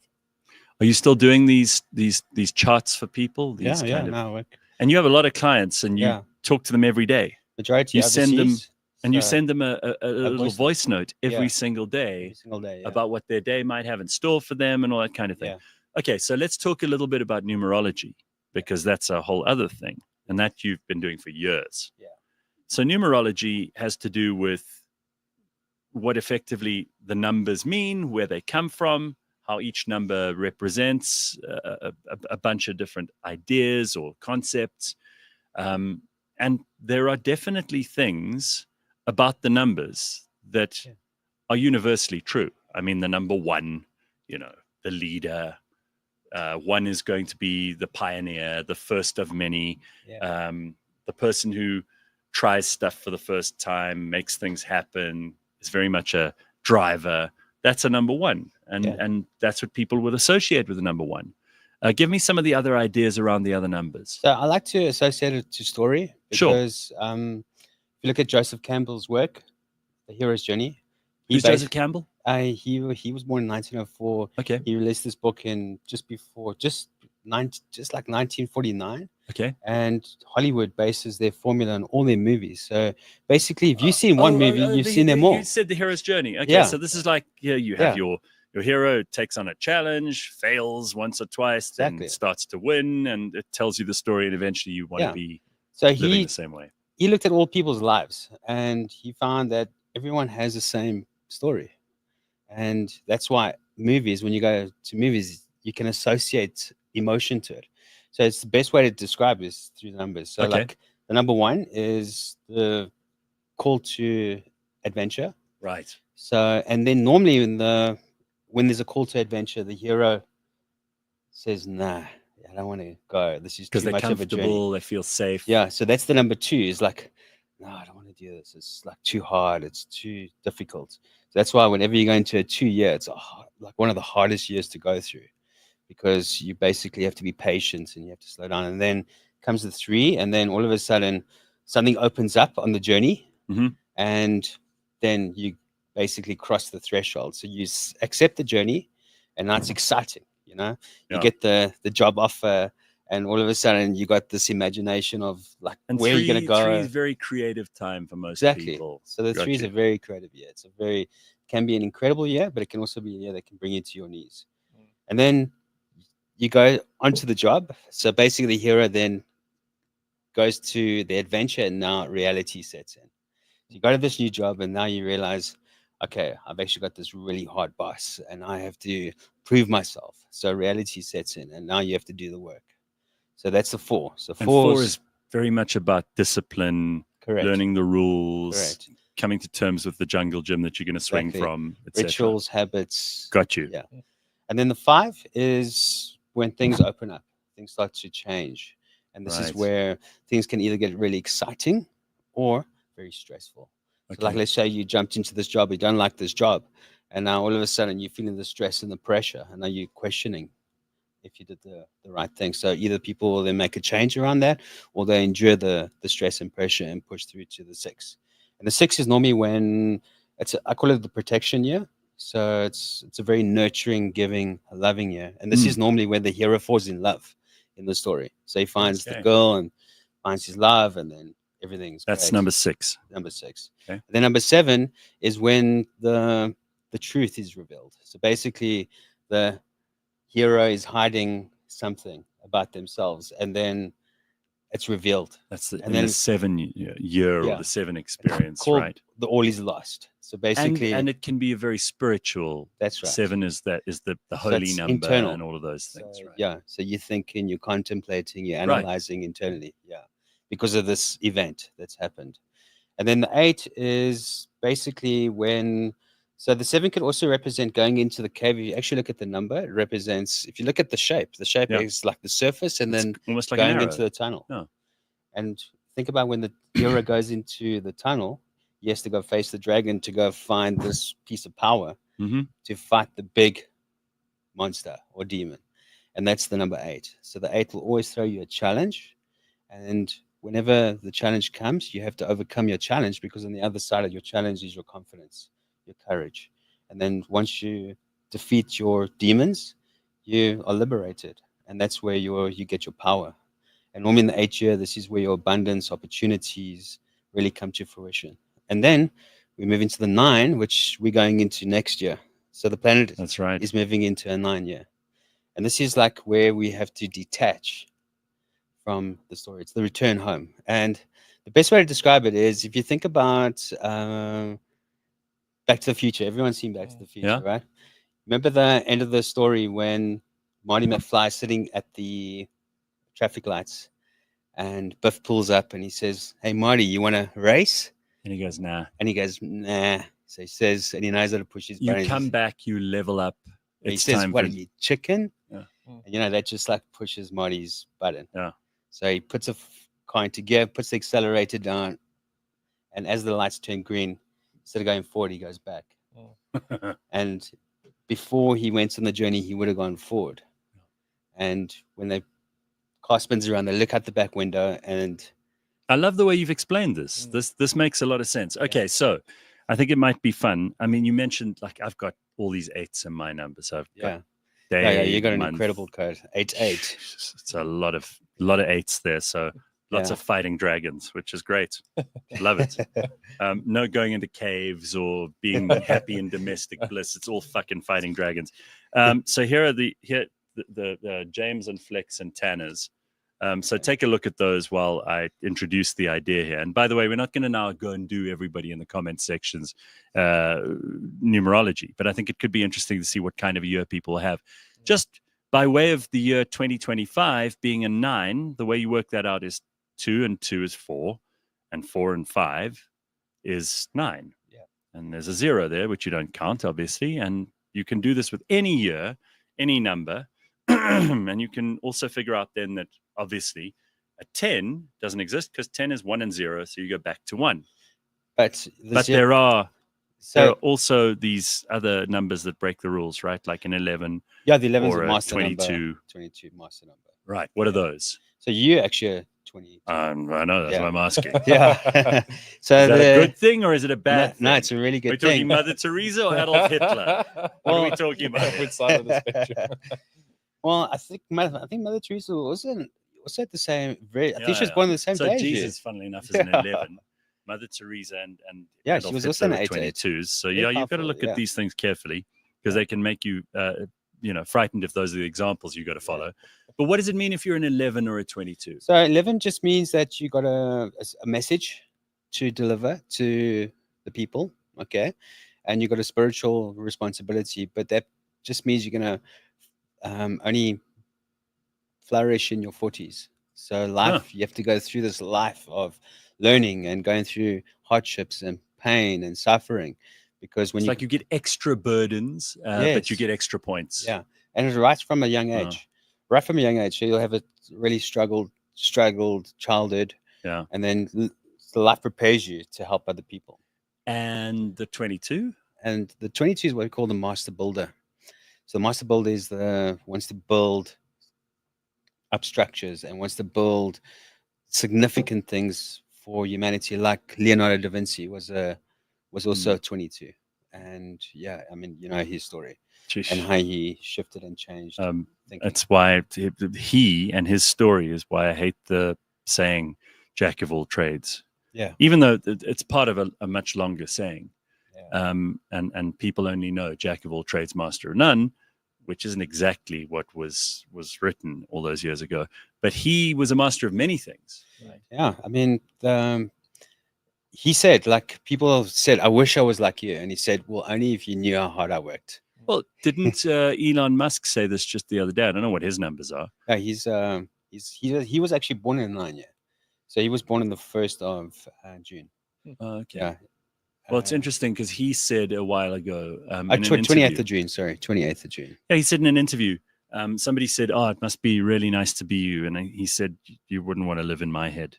Yeah. With all the things that are going on there. So I think that whatever goes for Leonardo da Vinci here goes for Elon as well. Okay, so I mean, let's talk about 2025 and the 9 year, because it's going to be different for everybody, obviously. Yeah. But for all of us, since that's the year, and people also dispute the calendar and all this kind of thing, but these are the ways that people have lived for at least 2,000 years now. This is the calendar we've adopted. Yeah. So it does have some relevance to the way that things might turn out. What does a 9 mean for the world? What does it mean for our country? What does it mean for a general? And with your 300 ayahuasca journeys, you must have some insight as to kind of what it means for humanity that we're at this stage. It keeps, even for somebody like me who's kind of practical and doesn't really get too much into the spiritual stuff, it feels like we're waiting for something to happen. And it has felt like this for a while, whether it's a major change in the way we behave, AI, the fact that, we're going to have quantum computing around the corner that's going to make everything else that we do seem completely hopeless and slow and stupid. Whether it's the fact that we're becoming a whole lot more smart than probably our bodies and our evolved brains can handle. The fact that we're living at a time where we're not necessarily looking after the things that have got us this far, and we're jumping ahead in leaps and bounds that we maybe shouldn't. Am I wrong to feel that things are building up to something? Well, you have to look at we can look into the 9 year, but you have to look at the bigger picture of where we are now. Right. So we work with smaller cycles, which we're looking at next year, but then we also look at the big cycles. So we look at 90-year cycles. So if you work with 90 years back, World War II. Okay. Oh, wow. Yeah. If you go 90 years back from there. The beginning of it or the end? It was the beginning. Beginning. Okay. So if you think about it, we are pushing up to something big. Okay. Sure. And then 90 years before that was the Industrial Revolution. Yeah. Okay. 90 years before that was the start of the Industrial Revolution. 90 years before that was the bubonic plague, as well as the London burnt down, the big fires of London. So it's like disasters. This is not great. But think about what comes out of disasters: new technologies and new thinking and new ways of doing things. Renewal. Yeah. Basically, we rethink. Okay, that didn't work. Let's try a new approach. And then, 90 years before that, the first atlas as well as astronomers have witnessed a supernova in the sky, which shattered the beliefs around the church. And the church hold stopped around that time. And plus also the Gregorian calendar was introduced around that time. And then, you can go back. And then before that was the Renaissance. So, so we can say we are in our own Renaissance now. So that's like the big cycle. So that's good. It's very good. I'm trying to find the silver lining here. You're talking about wars and fucking calamities. I want us to feel good about this, but okay. Well, think about what comes after is the golden age. So that's what you have to think about. Is like what happened in the 50s, 60s. You know, we had the baby boomers come, and literally they said, "Okay, let's do things different." New technologies. It was the first period of like prolonged peace in the world. People decided it wasn't worth arguing over territory and fighting for resources, to the degree that, you know, we built things like at that stage the League of Nations, the United Nations. The point of that was to stop humanity from just endless wars. And I think that there's also a feeling at the moment, certainly in American politics, if you look at the kind of people who Trump's got around him, these guys want to stop that sort of nonsense of forever wars and endless wars. I feel like things are looking bright. And I don't believe that that's just a feeling. It's borne out by some of the things that we do see happening in the real world. Okay, now we come to the 9 year. So basically what came out of the 9 year, if you think about history. So Google started in the 9 year. Tesla, the first Tesla was released. The first iPhone was released. So these are things that transform humanity. Okay. As well as Monopoly. It was released. A funny story behind that. Yeah. A woman actually invented Monopoly in 1904, and then she called it. But women don't know anything about money. She wanted to actually highlight the Mongols that were buying properties, and she actually called it the anti-monopoly game. Oh. And a guy then said, "Oh wow, let me call it Monopoly and create my own game." And he released it in the 9 year, 1935. Yeah. Sure. Right, so it took a man to perfect. The Netflix started streaming in the 9 year. So a lot of like. So there's a lot of innovation and exactly transformation, and rethinking. Totally novel thought that goes on at this time. Okay, you got us transforming humanity. All right, so let's just take a look at the producers quickly. So we got James and Flex sitting there. So just before we get in, yes, if the audience just wants to work out their own. Oh, yeah. Because people are asking, actually. Yeah. How did you know that? Are you psychic? Because people said here, how do I work out my number? So it must be the 300 Oscars. Okay, must be. He's connected to you, ladies and gentlemen. You just need to ask the question in the comment section, and Brad will intuit what you want. It's quite simple. So, like, let's just say you are born on, let's say, the 25th of December, right? Okay. You take 2, 5. Right. Okay. Plus 1, 2. 7, 8, 9, 10. And then you just. So it's a 1. Yeah. So that's your number. 1. So 7 plus 3, 1. So you'll be in a 1 year. Right. Okay. So that's how you work it out. The 9 years is pretty simple. You don't have to do calculations because the 9 is a magical number as well. It's got magical qualities. Right. You can actually cross off the 9s in a date of birth because they don't count. Yeah. So like if you times any number by 9, it will come back to the number. If you add any number to the 9, it comes back to the number. 1, 1 and 8, 7 and it's got this correct. magical 7 and 2, quality. So, yeah. That's why we said returns to home. Okay. So are 9 people especially attuned to this kind of thing? Are you a 9? No, I'm a 2. Okay. 11 life paths. I would have thought you were a 9. This is why I don't do this professionally and you do. Yeah. Are you into this, Tanner? Are you I'm loving it. Okay. Just checking. Okay, so tell us some stuff. Okay, so Tanner will be in a 4 year next year. Okay. Oh. So the 4 year can sometimes be a hard year, but the way to get through the 4 is routines, like your morning routine, right? Get into rituals. And the 4 likes to do things over and over and over. And sometimes we say that that's crazy to get somewhere, but it's getting disciplined and just doing the work. And basically you're creating a foundation for something. And it's something that you started. So this is the story that we are bringing, that we all started in 2017, which was the last 1 year. So we're bringing that story to a close. If you think about what you were doing in 2017, that whole story is now coming to an end. Sure. Wow. Yeah. So, and that's for everyone. Yeah. You really have to think back. I mean, Yeah. it feels like ages ago, but okay. So that's when we would have started this cycle. Yeah, exactly. Okay. So, and then, so basically it's just discipline, discipline, hard work, and just showing up, being on time, not being late, because the 4 can be very hard. You have to just, it's very precise, it's very controlled, and it likes things in order. Sorry, Tan, hard work for you, dude. Love it. Bring it on. Good. Not afraid. So I would start the year by getting organized, cleaning up, putting everything in its place, getting rid of things that you don't want. You kind of are doing that already. Well, that's the Yes. irony. Okay. Yeah. Well, thank God you got a good woman. Otherwise, you'd have been totally fucking up by now. Possibly. Okay. So a very unkind comment here from Raven. James is fucked. We don't need numbers to know this. James, that's very unkind, right? Not very nice. So how about James? Will he have a better year? I'm not saying he's fucked, but will he have a better year in the next year? Okay, so he's also going into, so that's 11th of the 2nd, right? Yeah. Okay, so basically 11th of February, right? Okay. He's also going into a Oh, full year. 11th of February. Aren't those people just doomed to hell? That's what I heard. Well, 11th of February, actually, they got good looks. So he's actually, he's got a vibration about him and an attraction. Are you fucking blind? James, get out here. A gentleness, a calmness. So he's got the 2 2s in the front of his code. Okay, that's so good. it's like, So that means good looks. yeah, good looks. Also a very calming, very gentle person to be around. Instantly you like him. Okay, And I got you. yeah, All right, so he's okay, a sure. very good with people person. He's also going into a 4 year. So basically, same rules apply.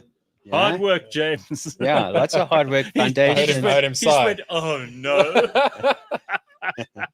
Okay, how about Flex? He's had a rough year as well. Flex, Okay, we're ready for a good one now. Let this be the year of bounty. Okay, how's he looking? Okay, interesting, because the 5 year can be a tough year. You know, if you're not but it's a year aware. of change. But now he's going into a 6. So a 6 year is a very protective year. And it's an abundant year. It brings a lot of abundance opportunities. Lots of children. Yeah, like it actually represents family, relationships, responsibilities. Sure. So this is the time that, so the 6 is what we call the marriage or divorce number. Okay. Oh, so either- Flex, this is your December bonus again. You got to get out there, dude. Come right round. This is your year to score. All right. Yeah, for next year. Next So, year. Yeah. Only after New Year. Yeah, I James. wouldn't do it this year. Tell because Flex not to do anything before New Year. The interesting thing is if you meet somebody in a 5 year or get married in a 5 year, the chances are that marriage is going to end.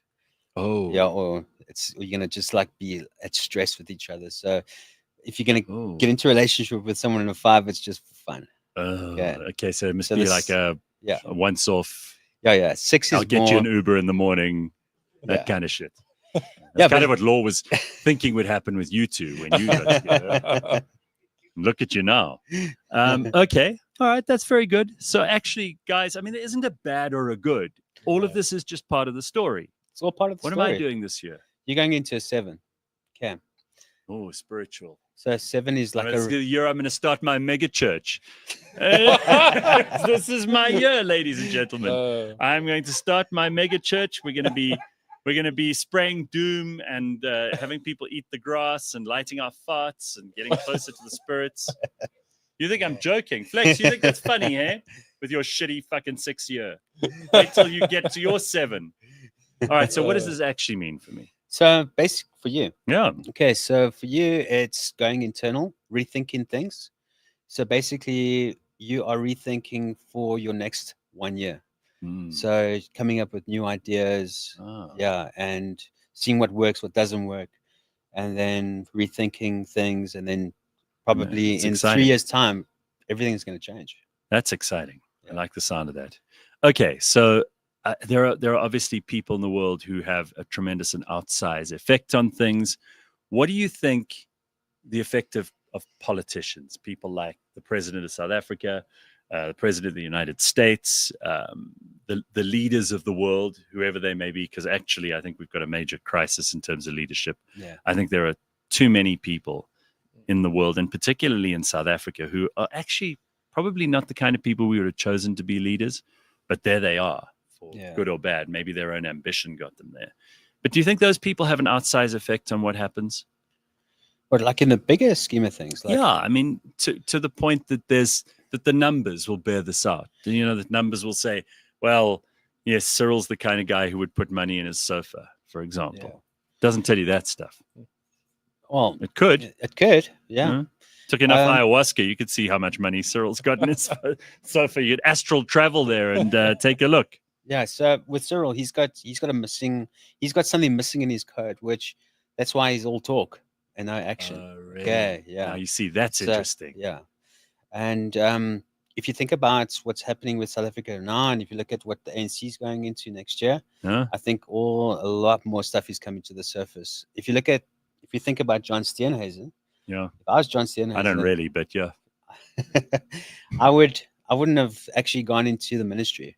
I would have actually put someone else there, and he should have been he should have overseen everything. You see, he should have called you up. Yeah, because this is where Brad knows his stuff. Okay, like he's right. This guy's Minister of Agriculture. Yeah, I know, and he should stop eating. Have you? No, I mean really. Like stops at every Shell Ultra City on his way to check out the farms for pork crackling or something. I don't know. It's not a good look. Okay. For example, like if you look at Princess Diana, yes, she got married in a 9 month. Oh, is this that bad? Yeah, so like Johnny Steenhuisen was in a 9 year last year. Oh, this year. And to take that ministry and next year, watch around November what happens. He mustn't drive through tunnels in Paris anytime soon. That's not a good idea, right? I know. Just keep your eyes on what's going to happen in November with John Steenhuisen. Oh, really? Yeah. Think it's not going to be good? No, I don't think it's going to be good. I think this canoe's got a lot of holes in it, and it's busy sinking. If you ask me. Well, okay. What is the best number? I know that this is a difficult thing to answer, but what kind of number would you want to have for this coming year? I got on each limb, I got an 8. Okay, so 8's the lucky one. 8's the best number. Okay. Yeah, it's the most powerful.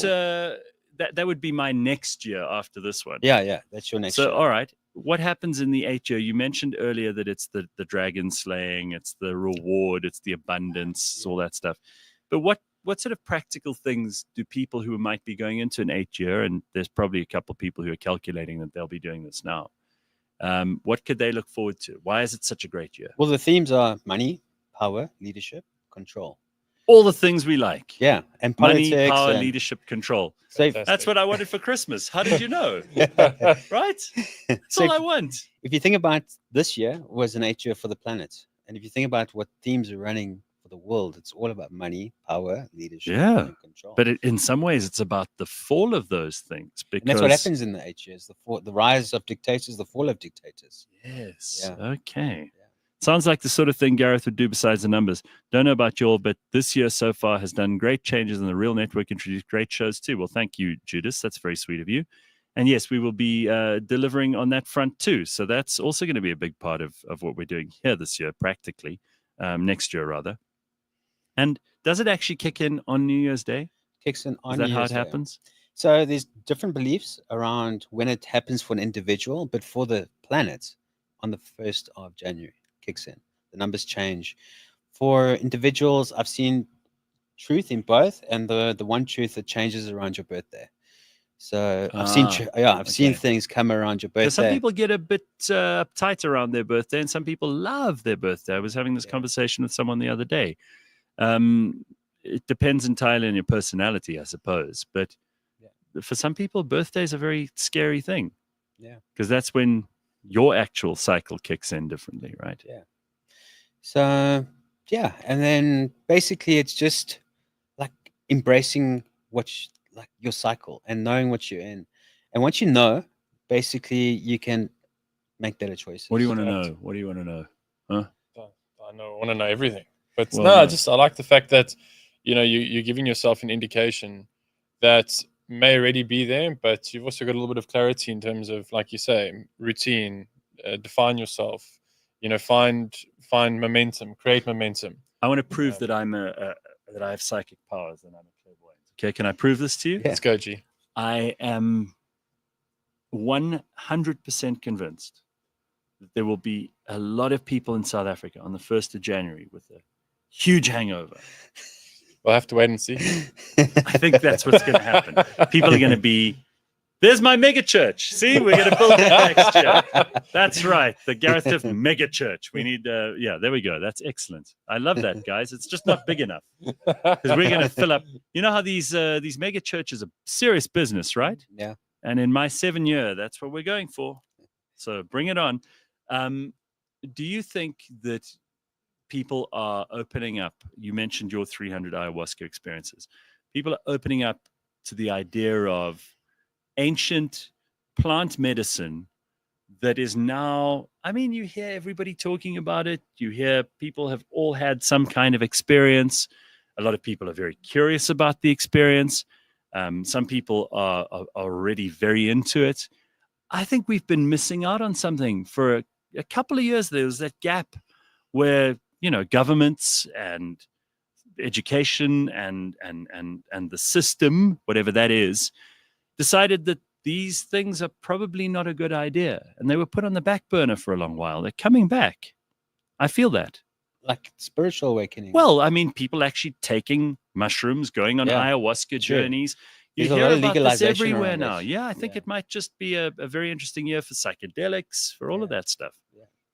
So, I mean, ayahuasca is technically illegal. Sure. But it's protected if it's under a church. Oh, see, another reason to start that mega church. We'll call it the Church of Ayahuasca of our Lord. Yeah. So, and so that's how you protect yourself, is you become a church and then you can practice it. Keep talking, Brad. I'm seeing a business plan develop here, and I like the look of it. There we go. Hell yeah. Come in, free ayahuasca for everyone over the age of 18. Come for the ayahuasca, stay for the snacks. That'll be our punchline. No, I do believe that this is, it's probably, I mean, a country like South Africa, we've got a lot of trauma.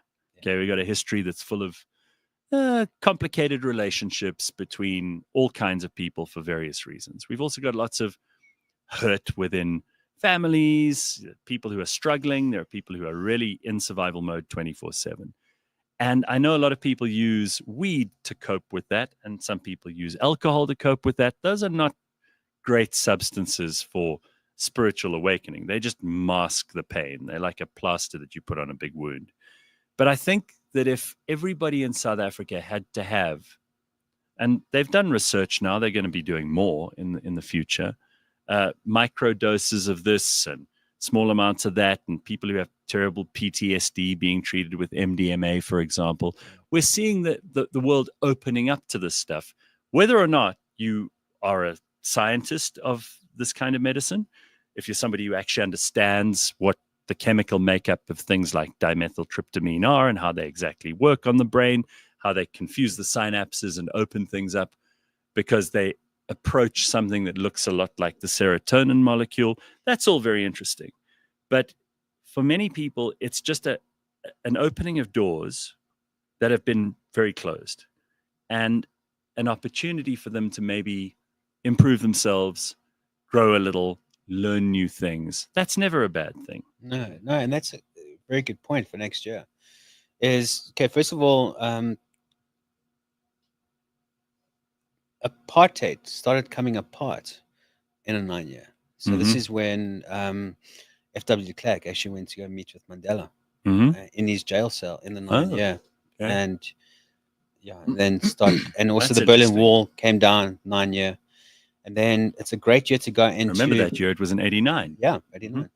Because you can cross off, just look at 1989. Just cross off the 2 9s, add the 8 and the 1, you got a 9. Yeah. That's how you know it's a 9 year. Yeah.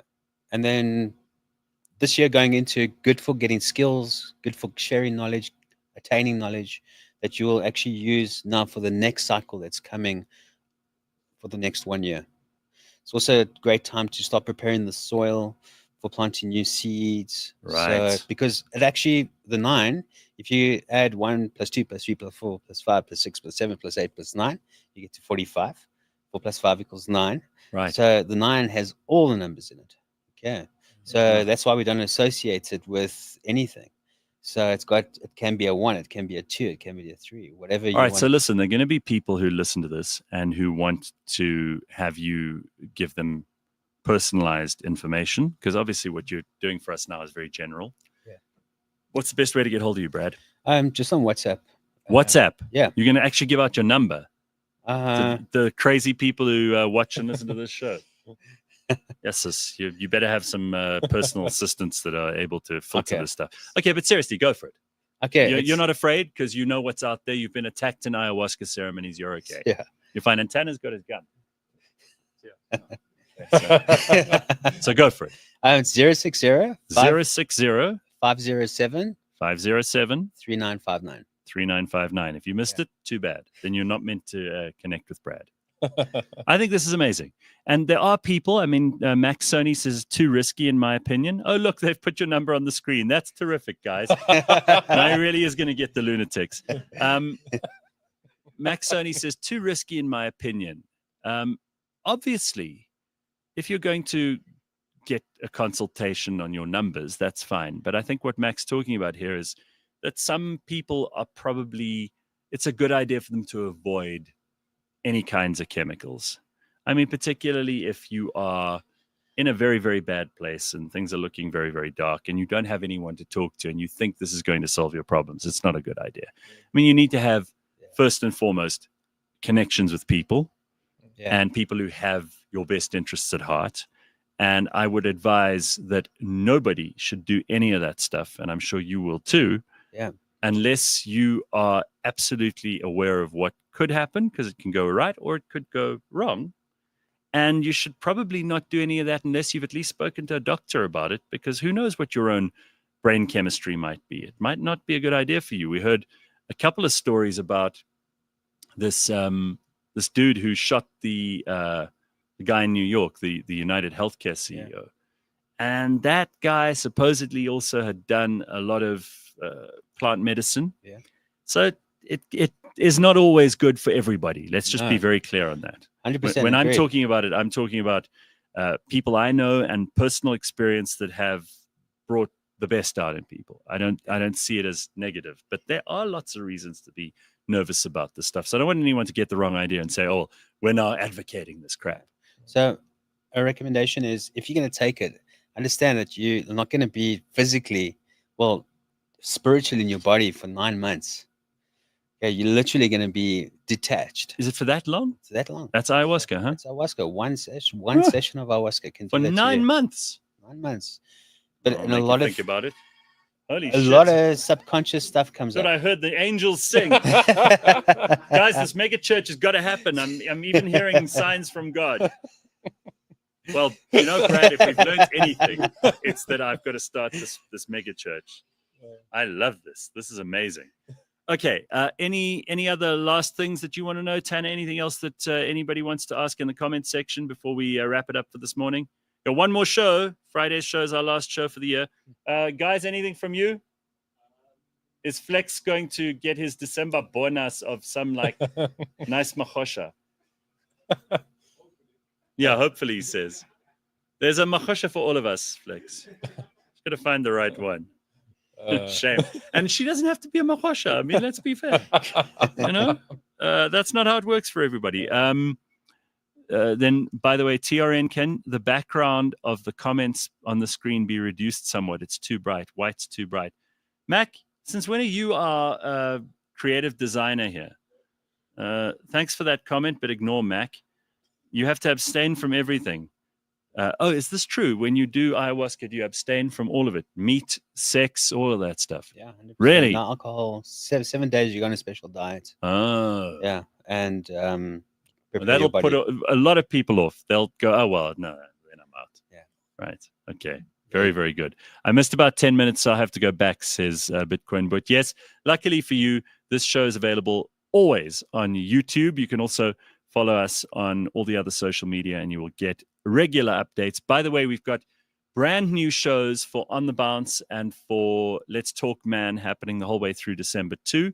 So you will not be left alone. There will be new, fresh content for you all the way through. The Shady Podcast also live again for this week, and then taking a quick break, but plenty of good stuff right here on the Real Network. Gentlemen, thank you so much. Thank you, G. What a pleasure. It's lovely to see you again, Brad. And if you want to get hold of Brad, the number was on the screen just a short while ago. You can get hold of him, and maybe he can help you figure things out. plan your life for the next couple of days. So very nice to see you, Tanner. Look after things. Don't destroy. We'll try my best. Build. Let's make it happen. Yeah. Very, very good. There we And go. I'll see you just after Christmas. All right. Have a happy week, everybody. We'll see you on Friday morning. Ciao. Manus, haal je vinger uit mijn anus. Doe niet zo abnormaal. Doe niet zo animaal. Manus, haal je vinger uit mijn anus. Doe weg die poot. Of je krijgt een stoot. Oh Nel, ik ben biseksueel. Maar ja, ik kan daar niks aan doen. Je hebt zo'n mooie kont, zo mollig en zo rond.